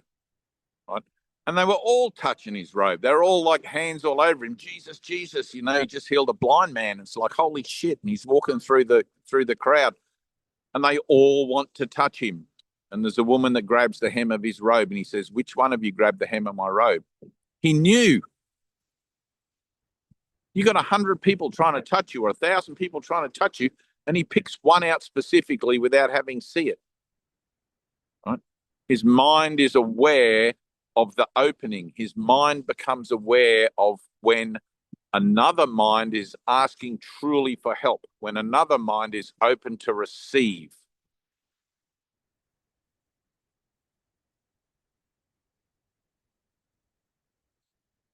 And you become aware, because this is a collaboration, because we are helping each other, because we are here to learn again of the true nature of our actual communication, which is light communication.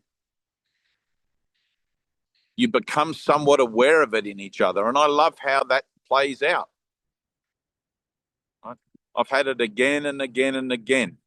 Usually what I have discovered, and Jesus doesn't reference this in the course at all,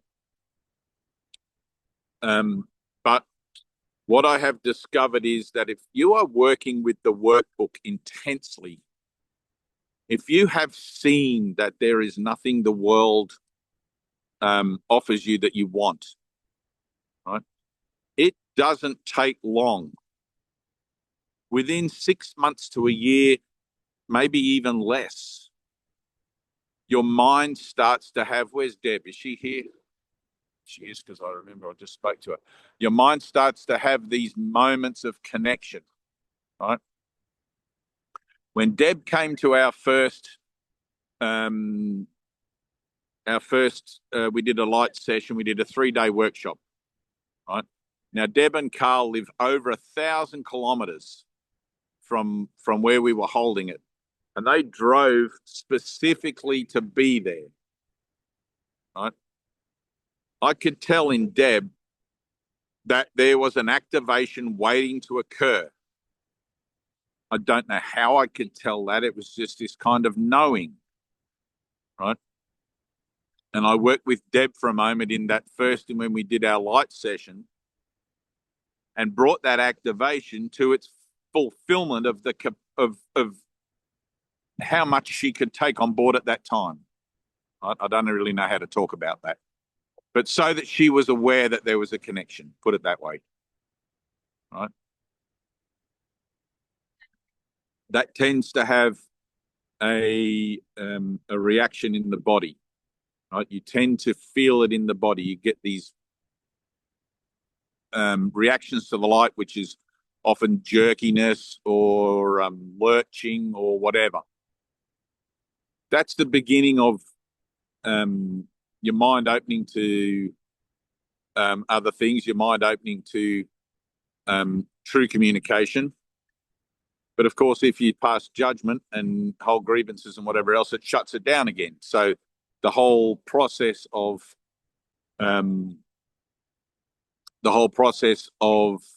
transformation is a learning again and again and again through repetition, right?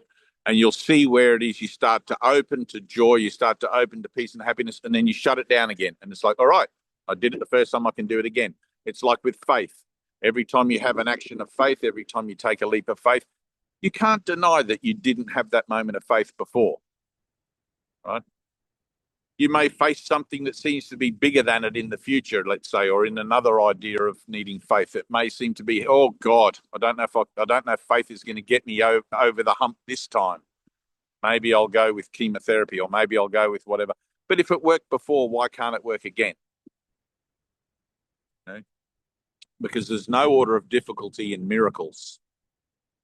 And the whole process of this is you coming to believe in yourself again, you coming to remember something in yourself that is true again, that you have forgotten, that because you believe in the world and what it offers, you've kind of lost sight of it, right?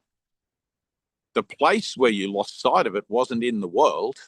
It was prior to coming, which is why you won't find the memory of your true self here in the world. You'll find ideas about it. That's all, right? But that's why you have to have an experience that is not of the world, because the experience of the truth of you, the memory of the truth of you, is kept for you in the mind of God.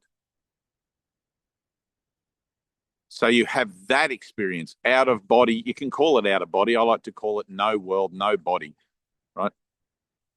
A true spiritual experience, right? Until then, you're making your way towards it, and you'll seem at times to take 2 steps forward, or 1 step forward, 2 steps back. That's okay. Just keep going. That's part of it, right? A lot of people give up hope. A lot of people sort of like, oh, I don't know if I'm ever going to get this. It's too hard. And they put the book down, right? Just keep going. Because in that moment where you give up and you put the book down, you could just as easily make the same decision for asking for help. Can you see how that works? Just where I think, oh, no, I'm going to put this book down. It's too wordy. It's too heavy. It's too much. It's not for me at this time. That's only the voice of doubt speaking, and you have to learn to recognize that. Right? And that's where looking at the world that offers nothing is going to give you the push, is going to give you the incentive and the realization that, hang on, I'm between a rock and a hard place here. I've seen the world offers nothing, and yet I'm telling myself that this course is too difficult. This course is too hard. And when I was reading yesterday in the White Edition, that's exactly what Jesus said. He said, you only believe that this course is too difficult, right, for you to learn because you're used to understanding what it is that you're learning and for it to have a reference for you. Whereas when you're learning to understand being miracle-minded, you don't know what that is, right? It's like ego doesn't know what that is. It can't know what that is. So fundamentally, it doesn't approve of it. And it offers you all these sort of seductive little reasons why, oh, no, this is too hard. I'll put it down. I'll come back to this when I'm older, or when I've got more. Maybe I'll go and learn from some other teacher first and come back to this later if it presents again, whatever. But the universal curriculum is the universal curriculum. It doesn't matter what teacher you choose to learn it from. You're going to have those moments of confrontation regardless. I have people that say to me things like, as soon as I say the name Jesus or God, they're instantly turned off and they walk away. Oh, no, I'm not interested in all that, without even knowing what all that is. Okay? So you're going to have all of these things. Once you see the world as offering nothing, then you won't care what your salvation looks like. You really won't care. You'll just be glad to meet someone that's offering it and that's holding it out to you and telling you that this is for you. Right? And that can change. I mean, Dalai Lama could be sitting here tomorrow. You could be watching a talk by the Dalai Lama, and he'll be telling you how to find the path to peace, the middle path of Buddhism, and et cetera, et cetera. That's for you. Right? It's not about an identity, it's about the principle. But regardless, it's always going to bring you to the threshold. It's always going to bring you to that point where your own thinking has got you there and can get you no further. Beyond that, what is there? Certainly not any more of your thinking. For some of you guys, that's going to be good news. You're going to be like, I'm sick of that voice in my head that just tells me shit all day. When will it just shut up and go away?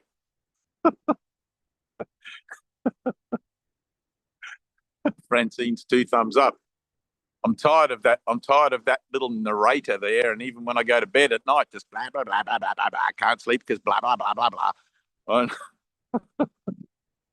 When do you really want peace? And that's what it comes down to, right? Look at the world, see what it offers, see what salvation's offering you, and you'll see that you're right there in the middle. Now make a choice. It's always going to involve the release of emotional defense, always, because the body is the symbol of the ego, and that's what you're going to have to let go of in the moment where that experience of remembering the true nature of yourself is presented to you. More than likely, you won't have a say in it. It'll just happen.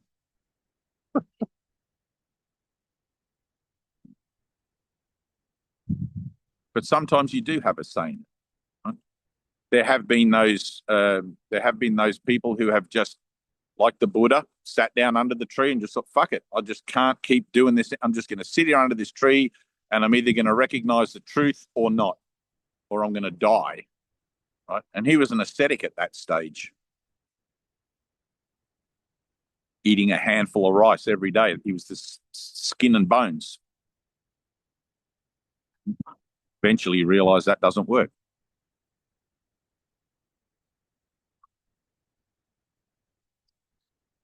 So there's this uncompromising place. There's this uncompromising sort of realization that you have that this journey is true. This journey is an actual thing you're on. And your ego is always going to try to give you the opposite narrative. No, it isn't. No, you can just go and do whatever you want and da da da da da.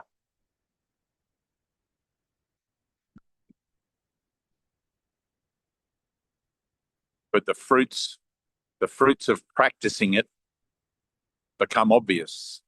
The fruits of forgiveness are obvious.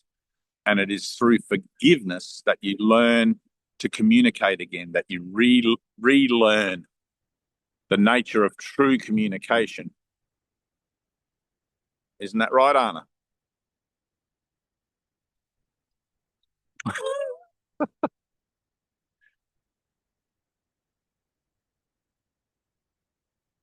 Good.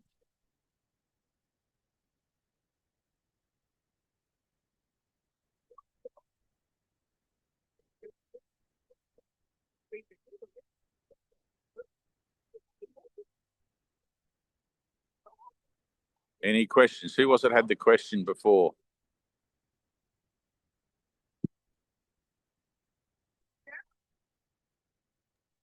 Someone had, Jill, was that you? Go for it. You'll have to unmute your microphone there. Don't ask me how to do it. I'm muck it up.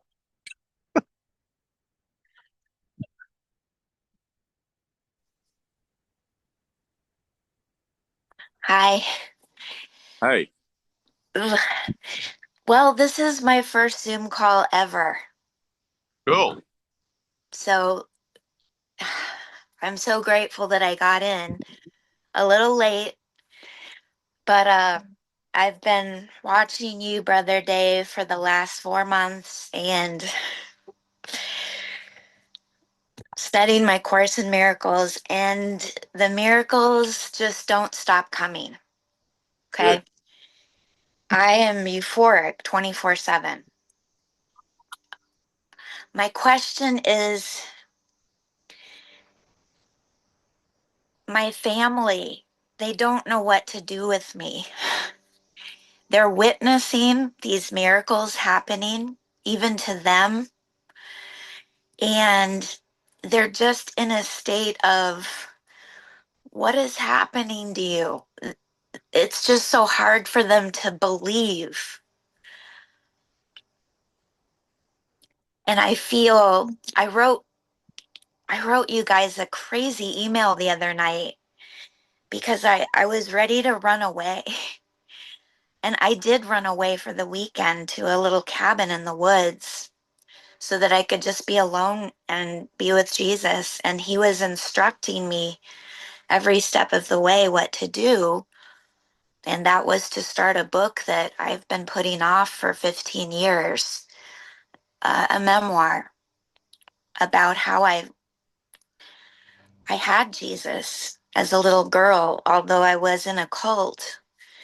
It was a Pentecostal cult, but I always had Jesus.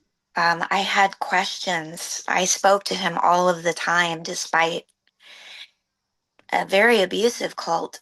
The book is about from there to where I am now. And I've had the hard knock life. And I'm at the point where I just say, bring the pain, bring more, bring the arrows. I don't flinch anymore. But back to my question. My husband, he's such an angelic presence. He wasn't raised with Jesus. He's much younger than me. I didn't raise my daughter with Jesus, but I'm raising my granddaughter with Jesus. And I was a teacher of elementary kids. I'm a teacher, I'm a natural healer, but I'm just coming into this now. I get it. I did ask for a miracle, how to get away and how to be alone. But my email says, what do? I need a month away. I need 6 months away.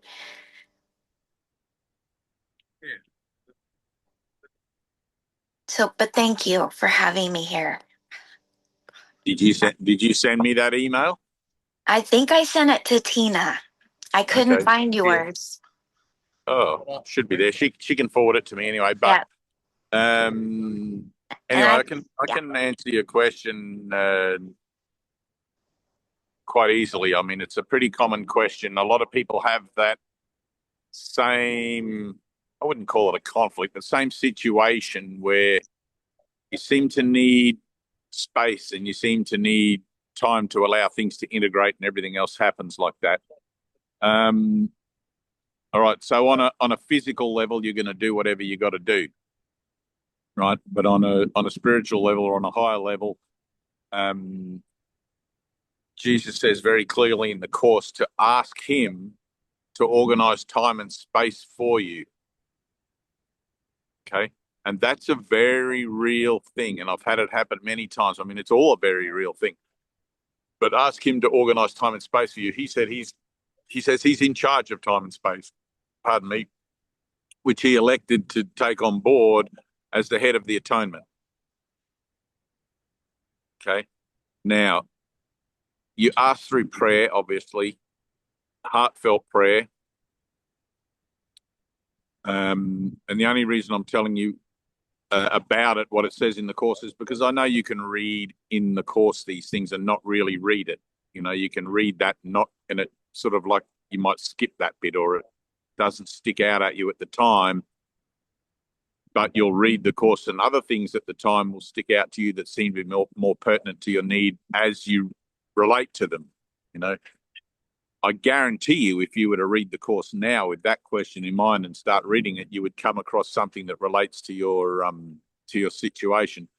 But regardless, here we are, and the whole idea that you can use the book also as an oracle is completely accurate as well.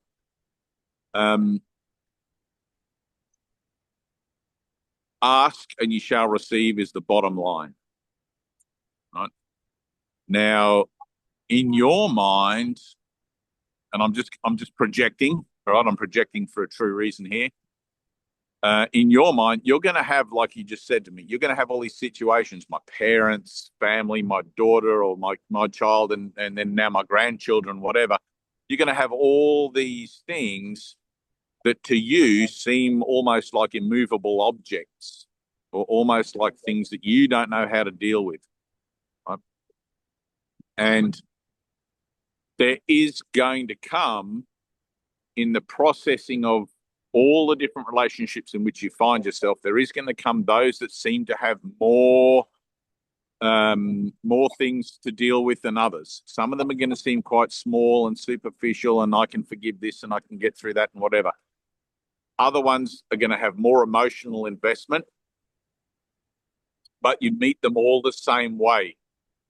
I need something else to happen in this situation that is not of my own making. Right? And then hands off the wheel. All right? You have to let go. You have to allow that moment where between you asking for help and becoming the witness to the help, there is the recognition in your own mind that you have let go. It's crazy how I ask for miracles constantly. I get the miracle, but yet I still need to hear that I need to ask for the next miracle. I know. That's why you have mind training. And God, He gave me the miracle of time. When I asked for it immediately, I began to wake up at 3:30 a.m. every day. Yep. And at first I'm like, why am I the only soul on the planet awake? No, you're not. Then it was for this. I didn't even Right. recognize that was the answer. So Right. 4 hours a day cleared. Good. And that's kind of how it works, you know. But there has to be, like, just what you said right then, right? You realized it was for this. You asked him for time. You asked him for something to happen. You asked for some kind of way where you could do that, and it was given to you, and you recognized it, right? Yes. What you need to do is hear yourself say that you recognized it. Okay? Because what happens in the mind, it's like with reading the book. You can read a whole page of that book, put it down, and have no clue what you read, right? Because there's this veil over the mind. There's this veil over consciousness. I mean, you probably heard that because we're talking about it. You probably heard yourself say, I recognized that it was for this, and you held up the book to me, right? But that has to penetrate deeply into the psyche of the mind, deeply, more than just on the level where we're having this conversation here. Right?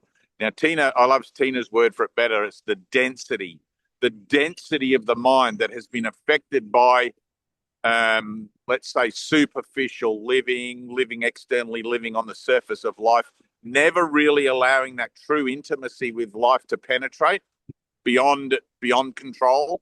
Right? That's where this has to get into. Right? This has to permeate that density where you actually hear it when you say it. When you read the book, you actually understand it, where it goes bang and hits you. There's no point reading 5 chapters in a month, or 5 chapters in a week, and then putting the book down and having no clue what it said. You have to recognize, hang on, I'm not connecting with the material. I'm not connecting with my own declaration, or I'm not hearing myself say this at a deep, intimate level, right? Now, people these days sort of generalize it and say, oh, well, that's authenticity, where when you say something, you're connecting with it and you hear yourself say it, and it becomes emotionally embodied in you in a way where it's dependable, right? It's retraining. You're retraining your mind to think a whole new way. You're not just talking about it. It's getting in. Okay? That's why there's 365 lessons. That's why Jesus says you have to overlearn this course to learn it. Right? You have to hear it again and again and again. And I know that for my own truth. I know that for my own processing. Man, I'm as thick as a brick, right? Thick as a brick. If I could kick myself in the pants, I would. But, luckily I had all these brothers for a 6-year period in the initial confrontation with the course that would kick me in the pants lovingly, right? They would always be there to remind me again and again and again. And at first, there's always that temptation. Oh, for God's sake, when will I just get it? When will I get this? When will it really become my solid gains that I can count on, et cetera, et cetera, et cetera? And it's like, but first you have to realize it's not your solid gains. First, you have to realize I'm just reading this superficially. I'm not really connecting with it. Now, next Zoom, we're going to do the first 50, and you'll get to see that in practice. You'll get to see that as, we do it many times, and you'll get to see where you're not really connecting with it. If you really connect with this material, it's going to activate you emotionally. Right? All those places in your life where you've said, oh, I'm okay, and you push it away, or no, it doesn't matter, and it actually matters, all of that's going to come up. Right? We're very good at deceiving ourselves, and the whole entirety of the domain here, the whole realm, is a realm of deception. Everything that we do within it is part and parcel of participating in that deception. But you can't break free from it until you recognize that's what it is for you. It's like, holy shit, I'm not just caught in a trap, I'm the author of it. Right? I've designed this trap for myself, put myself in the middle of it as if I'm a victim of it, but actually, no, I'm the author of the trap. I'm the author of the world. I wrote myself this script in separation. Jesus is offering me an alternative one because somewhere he recognizes that I'm not having fun. Right? And it's like lots of people going in through the portal, not many coming out. What are they all doing in there? I better go and have a look, says Jesus. And he gets here and he's like, what the hell is this place? I better remind you guys who the hell you are, because you all seem to have forgotten, right? So you have to hear it when you say it. And I find that saying it aloud helps. Right. I write my principles that I'm studying on these it. posters, and I read them aloud every morning. Well, then I go with fam, and so I'm actually saying them aloud to myself when I'm in public. Right. And that's okay. I don't care what anyone thinks. I never that's fine. have. Yep. You do whatever you got to do. It's just so little to talk about now. Join the club. You'll have plenty to talk about when you get on the other side of all this, because you'll have people that'll be coming to you going, I need to learn what you know. They've already started. Ooh, they've already started. Good. Just take it easy, go easy. Eventually, like he says in the course, these relationships is to bring about a balance in equilibrium, so that the equilibrium between teaching and learning becomes the same. Because this is where I'm working with Tina, right? And I'm going to bring it to a climax when she comes to Australia, because she doesn't know it yet, but that's what's going to happen. But there's going to be this whole equilibrium thing happen where she won't need me as a teacher anymore, right? Saving the best for last.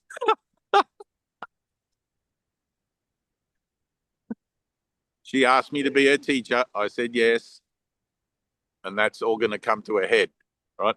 The point of your relationships is about that, with your family, with your friends, with everything. One of the things that happens, and I can only give you my own personal take on it, right? I mean, I don't know your family, whatever, whether they're religious, spiritual, whatever. Doesn't matter. My family wasn't religious. Dad looked into Buddhism a little bit. Mum had a general overview of things, didn't really take to it.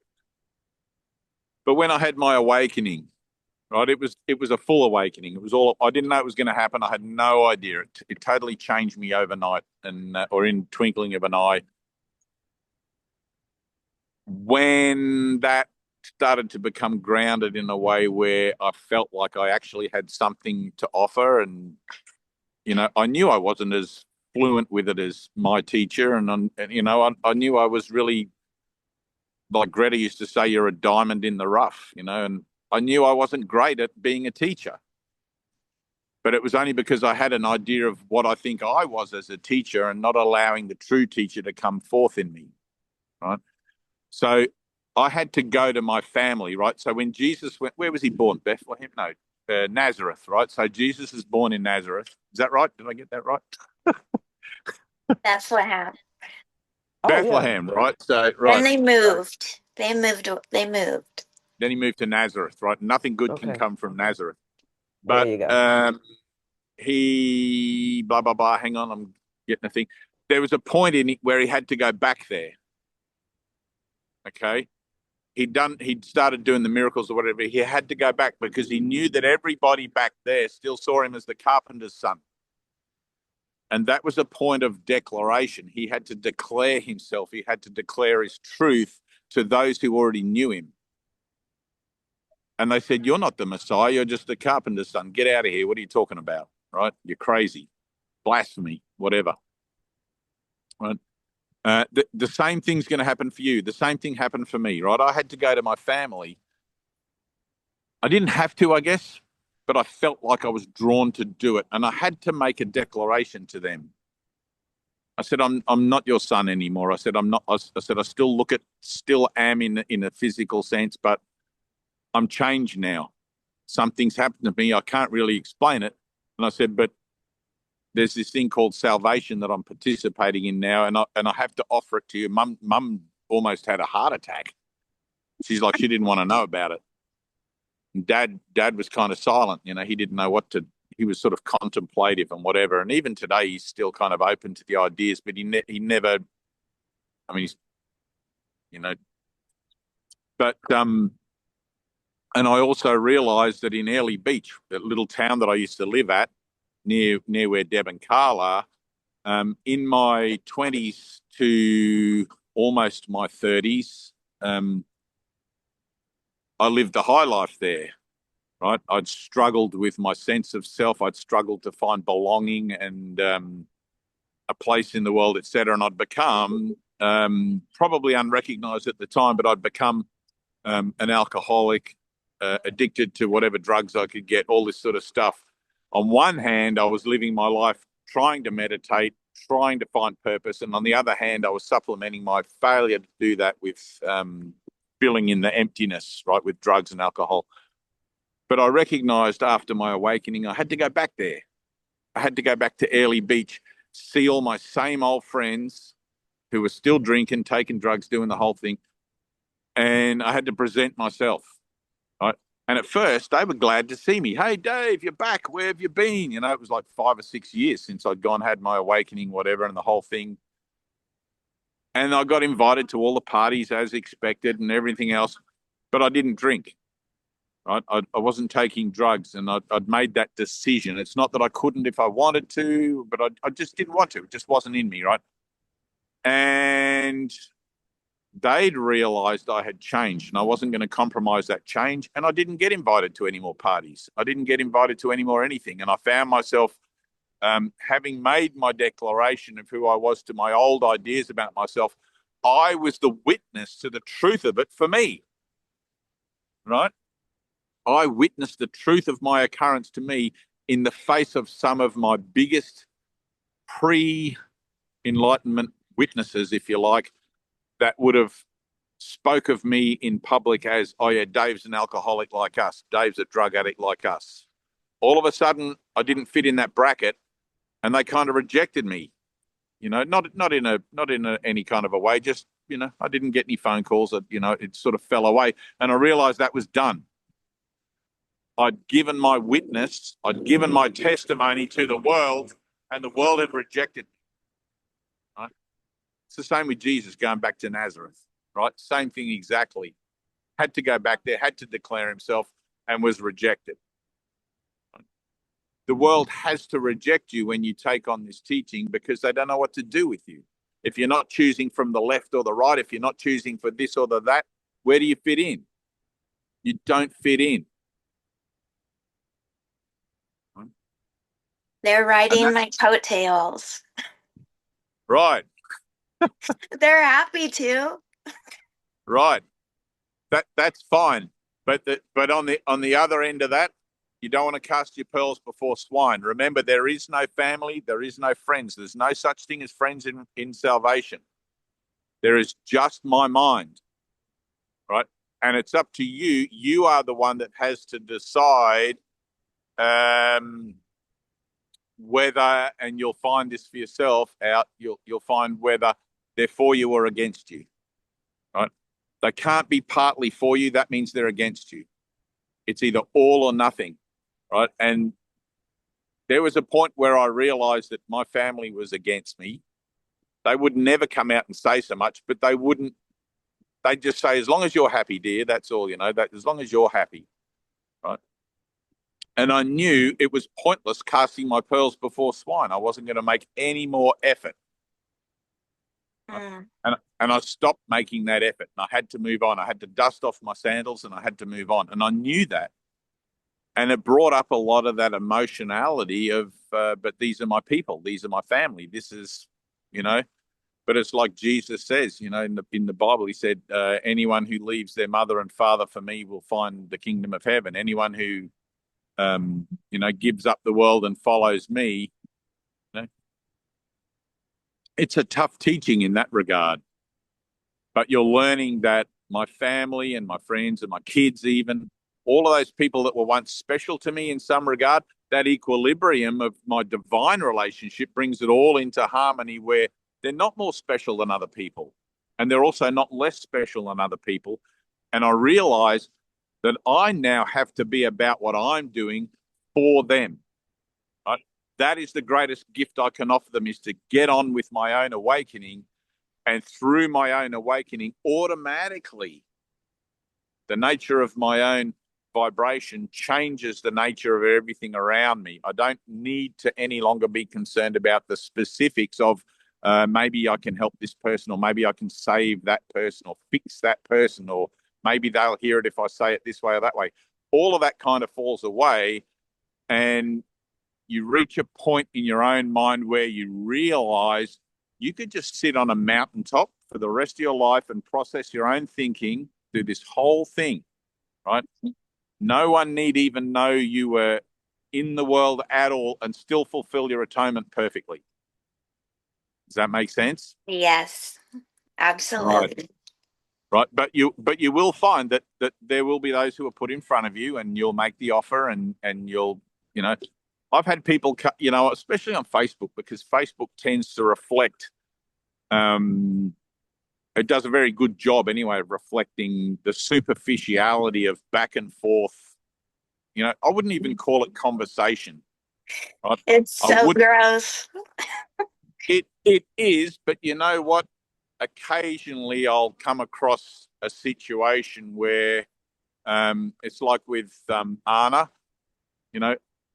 or some of you guys that have been in this for a while, and Tina and whatever. I know when you guys are going through stuff, right? Anna today just happened to be sitting there, with a big target on her forehead going, Dave, look at this. Stop pick on her. But, you'll get those moments that are put in front of you. You'll get things that are put in front of you. But even on social media, even on Facebook, whatever, you will recognize subliminally, you will recognize as a vibration that even though the words might be saying something, what are they actually saying? Even though my brother's calling me out on something or doing something else, is it actually a call for help? Which is why part of the mind training is teaching you not to listen to that first reaction, not to listen to the first voice of the ego. Just step back for a second. Ask again. It's like, all right, what is this brother really asking for? What is this person really saying? And when you're on Facebook, of course, just using that as the example, it's easy to miss those, because not only do you get other people jumping in, answering questions for you and saying things and, polluting that water and whatever, but you often get the comments in retrospect. It's a comment that was made yesterday, no longer relevant to today, and all of that sort of stuff. And I simply find myself 99.9% of the time there simply accepting that atonement, accepting atonement for myself. It's like, this is already done. If it's meant to come back to me, it will come back to me. Right? I don't have to worry about it. But occasionally, you know, there's no hard and fast rules. There's no blueprint for salvation other than forgiveness. Occasionally, I might write to somebody and go, hey, you still cool with that thing yesterday? Do you need help? Right?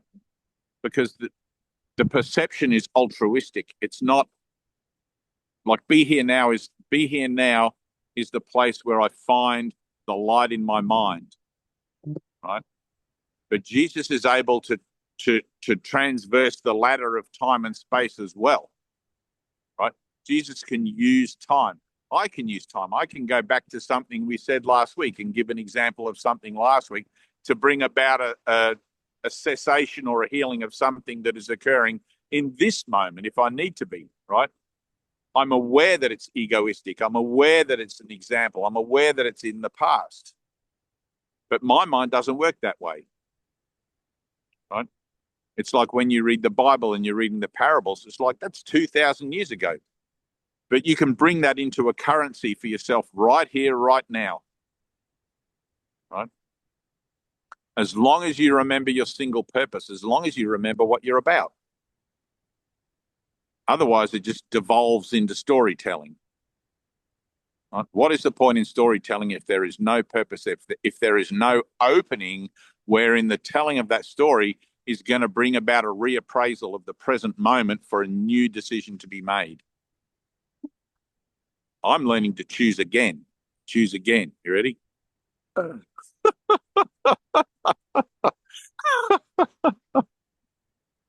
Right?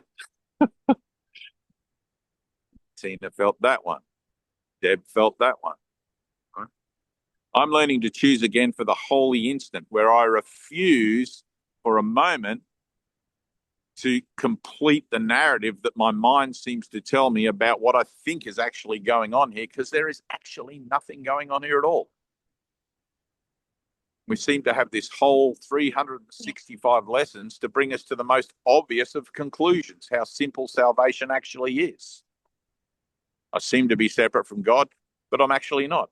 Now, what do you want to say? There's nothing to be said. There's only an experience to be had.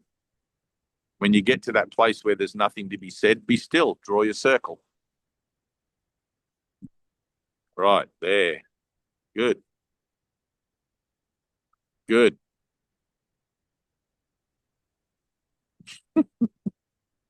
That's good. Ah, it's freaking awesome. Right. Thank you. Now, the most awesome part about it is when the holy instant, hang on.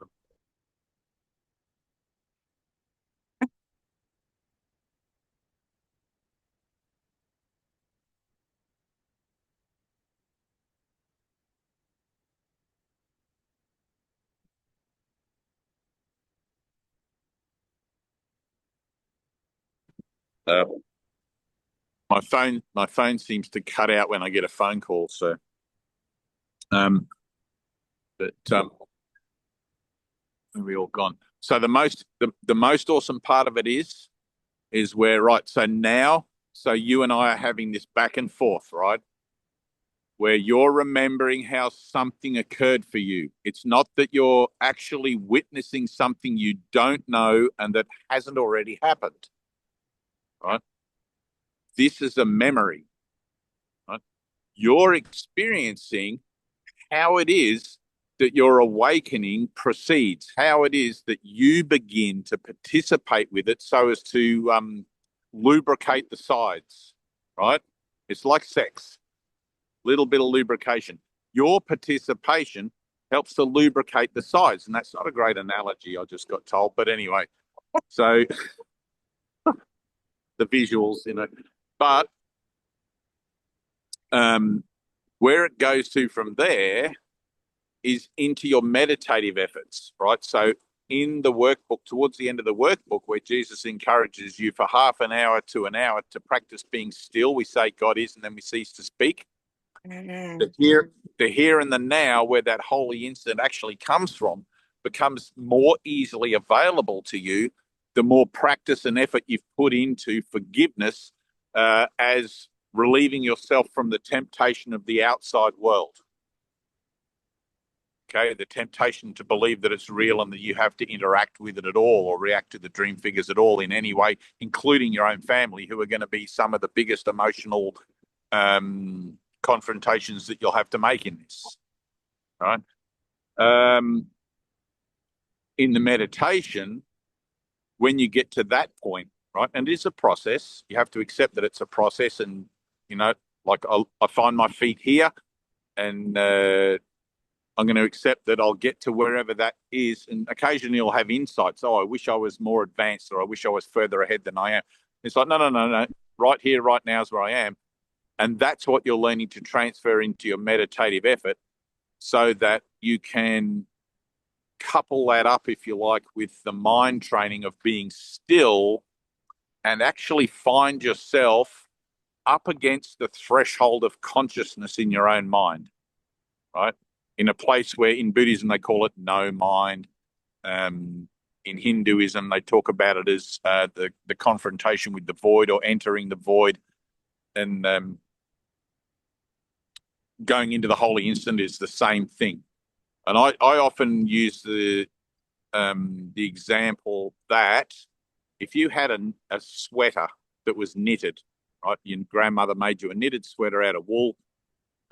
If you held that up, you know, you open your jumper at Christmas. Oh, thanks, Nana, for the sweater. And you hold it up in front of you at arm's length. You can't see through it, right? It seems fairly solid. You can't see daylight through the other side. But if you bring it closer and closer and closer to your face, and you hold that mesh of the knitting up to your eyeball, you can begin to see the light through the little things, right? Through the little weaves, right? Now, that's how, for me anyway, it may appear for you differently. I can't paint us all with the same brush, but that's how it appears for me, in a sense, when I meditate.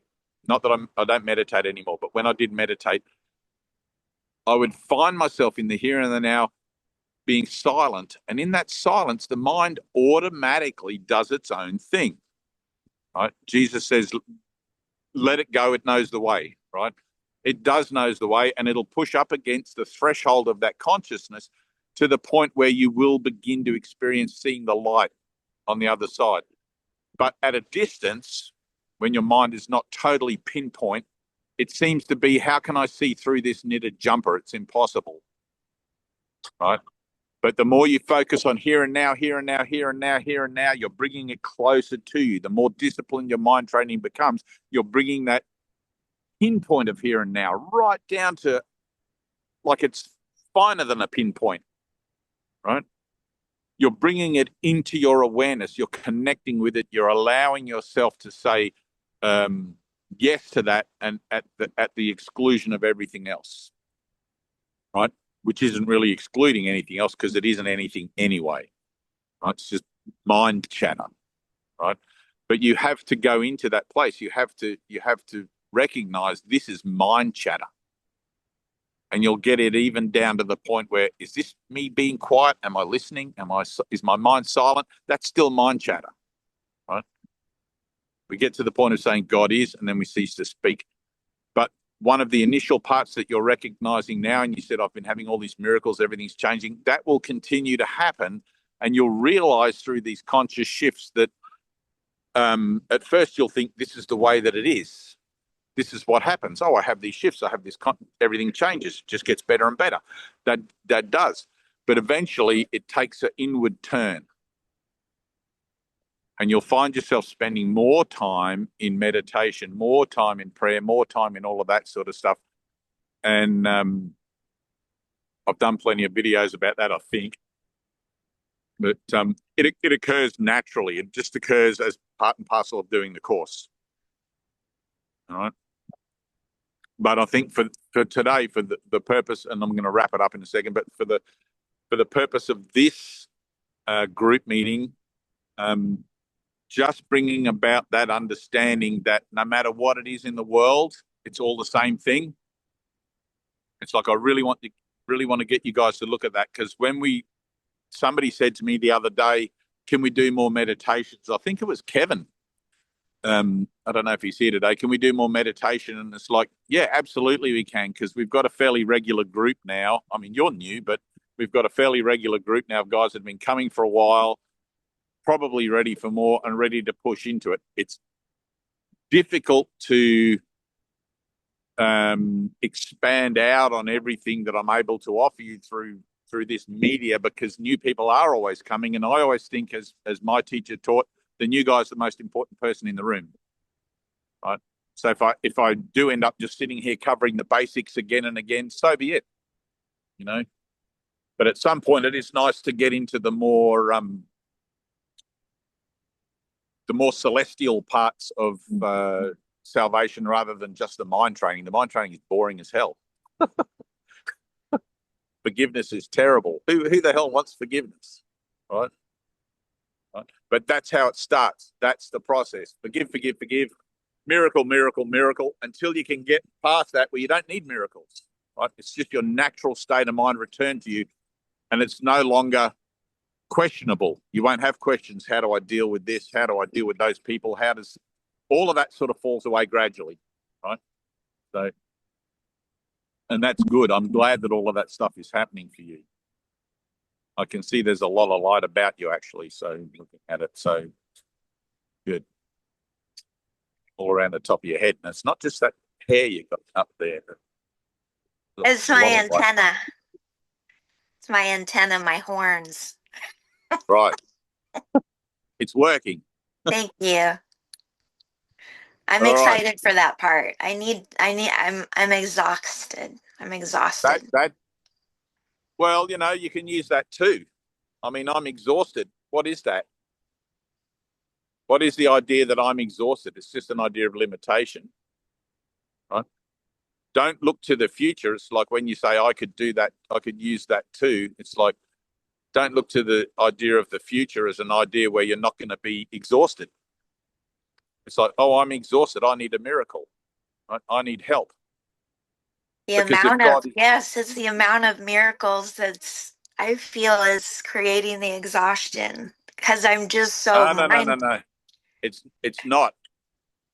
It's you judging it that's creating the exhaustion. Even judging it in a good way. Even looking at it, going, "Oh wow, this is happening. That's happening." That's still conceptual arbitration. Right? It's still the activity of ego. Right? And for a second, it looks like you can put it this way: you can't not judge. Right? You can only learn to use the way that you see things through judgment now to learn to judge better, or judge for a new purpose, right? When you're learning to judge for a new purpose, it isn't really judgment in a way that condemns you. It's judgment, or utilizing that facility which you've taught yourself to unteach yourself. Does that make sense? Right? You've got yourself into this pickle, and now you're getting yourself out of it by the exact same means you got yourself into it. So forgiveness can be seen to be a reverse or an opposite illusion. It's still an illusion, because you're whole and perfect. You don't need forgiveness, right? But we're going to use that principle of forgiveness to demonstrate, or so you can demonstrate to yourself, oh yeah, I am perfect. I am as God created me, right? And then you'll have all this sort of judgment about that. You'll have glimpses, and you'll have moments, and you'll be like, how did I get into such a pickle? How did this happen? How did that happen? Right? And your judgments will take more spiritual forms, right? You'll start to judge, you know, and your ego will become spiritualized, which is fine. That's just part of the process, right? And people talk about spiritualized ego. It's like, you know, you talk about it, but you don't practice it, and it's that kind of thing. Well, the fruit of it all comes when the practice is complete, right?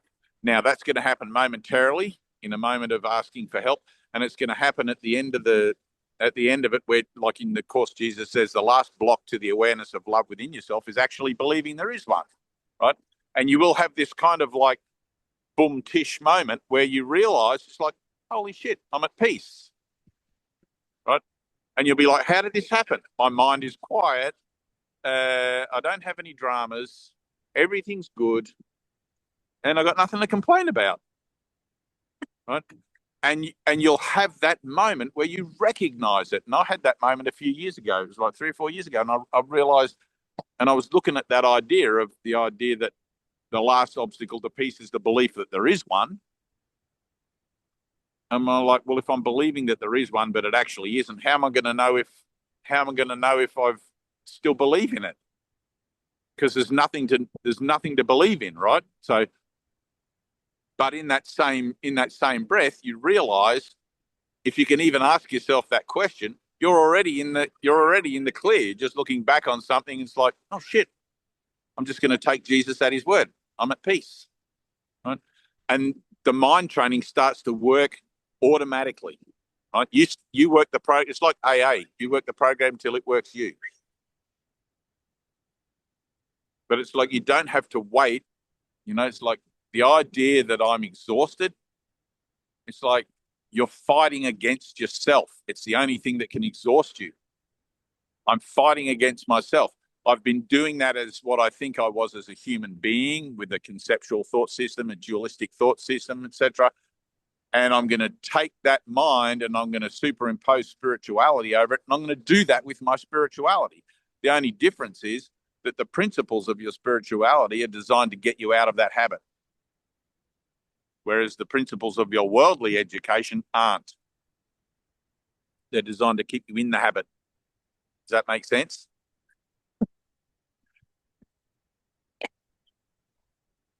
Yes. All right, good. Beautiful. Yeah.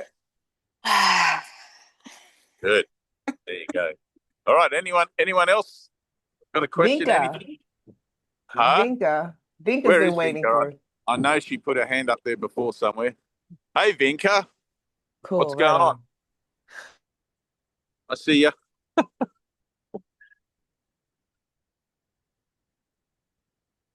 Unmute, dog. You have to unmute the microphone.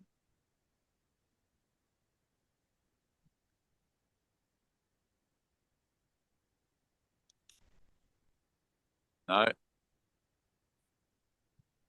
What's up, Vinka? Okay, There I you go. found Right it. There she is. Got it. Hi. Got it. Hey. Thank you so much. Actually, most of my questions have been answered just listening to you, which is really great, because I totally it was just my time. It's so strange, but yes, it's a miracle. I was here this morning. I haven't been able to attend because of my work and there's no phone reception. I come in on this day and I get all my answers, and the bit with Jesus and time just hit me like an emotional ton of rain. It washed me Good. out. It was great. Okay. Now, Dave, I'm going to Mushroom Valley Festival, and I'd like to maybe, I'm getting emotional and the tears are coming. Oh my God. I need some of those little books. I'd like to sit up there and see if there's anyone there that might want to sit with me. Go and see Deb. Deb, have you got some? Hang on. I've lost track of Deb. Deb's Yeah, off camera, but Carl's here. Carl and Yeah, Deb might have some of those little books. Well, Yeah, that I'm not would be sure good. I exactly. think Deb's tried to contact me. Is she in town today?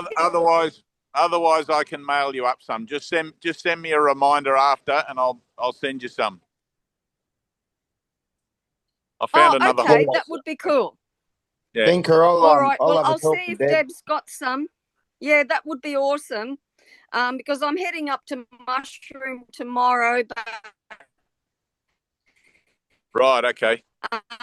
in saying that, You're dropping out. I would really like some. Okay. Yeah.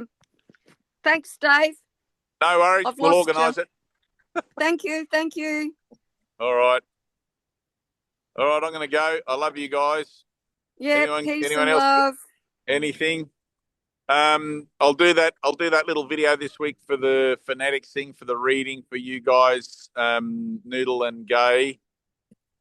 So you can be about doing that. And there was something else. Oh, I've put an offer in on a property in Glen Innes, which has been accepted. The paperwork's forthcoming. If anybody feels like coming to do some major renovations, the place needs a kitchen. It's going to be a brother's house. It's going to be a centre for the books and for learning and for whatever. There's a lot of work that needs happening there. So if anybody does feel it, I know Tina told me there was a young fella in Japan who wanted to come, who was a carpenter, which would be great. But I'm sort of leaning towards, because there's the practical nature of the work having to get done, etc., and everything. It'd be nice to have guys that are familiar with the workbook that are already kind of experiencing miracle mindedness, rather than guys that haven't heard of the course yet. Right, so I'd like the whole thing energetically to be devoted from the get-go to that. And I know that's kind of like out on the periphery there, but it's just sort of how it feels. It just feels like guys that have been doing this for a while, maybe come together for this project. So, but anyway, I'm going to sit with that. I haven't signed anything yet, but it'll be a place where everyone's welcome once it's finished. But if guys are coming with the idea or the thinking that there's going to be mind training and everything happening at the beginning, that's probably not going to be happening at the beginning. There's probably going to be more emphasis on getting the house ready. So it'll be a little easier for me, I think. Same. Same, brother. What do you mean, same? Getting projects done in mind training. Same. I got a paintbrush with your name on it. I got it. Okay. I can paint and mind train. I can paint too. Probably, who's that, Gay? Probably Anna as well. All right, love you guys, and see you next week. We'll do some 20-minute book stuff. That always seems to bring up a lot. Holla. Yeah, anybody need any, holla at me. So you have it. Yeah, we got heaps of those little books. Oh, Tina, those guys in South Africa in Cape Town, did you drop a line to them? I knew you were going to ask me today. Right. Today. All right. Thank you. Yeah, because we got all those books there now with Andre. We can send some down to the bottom of that country.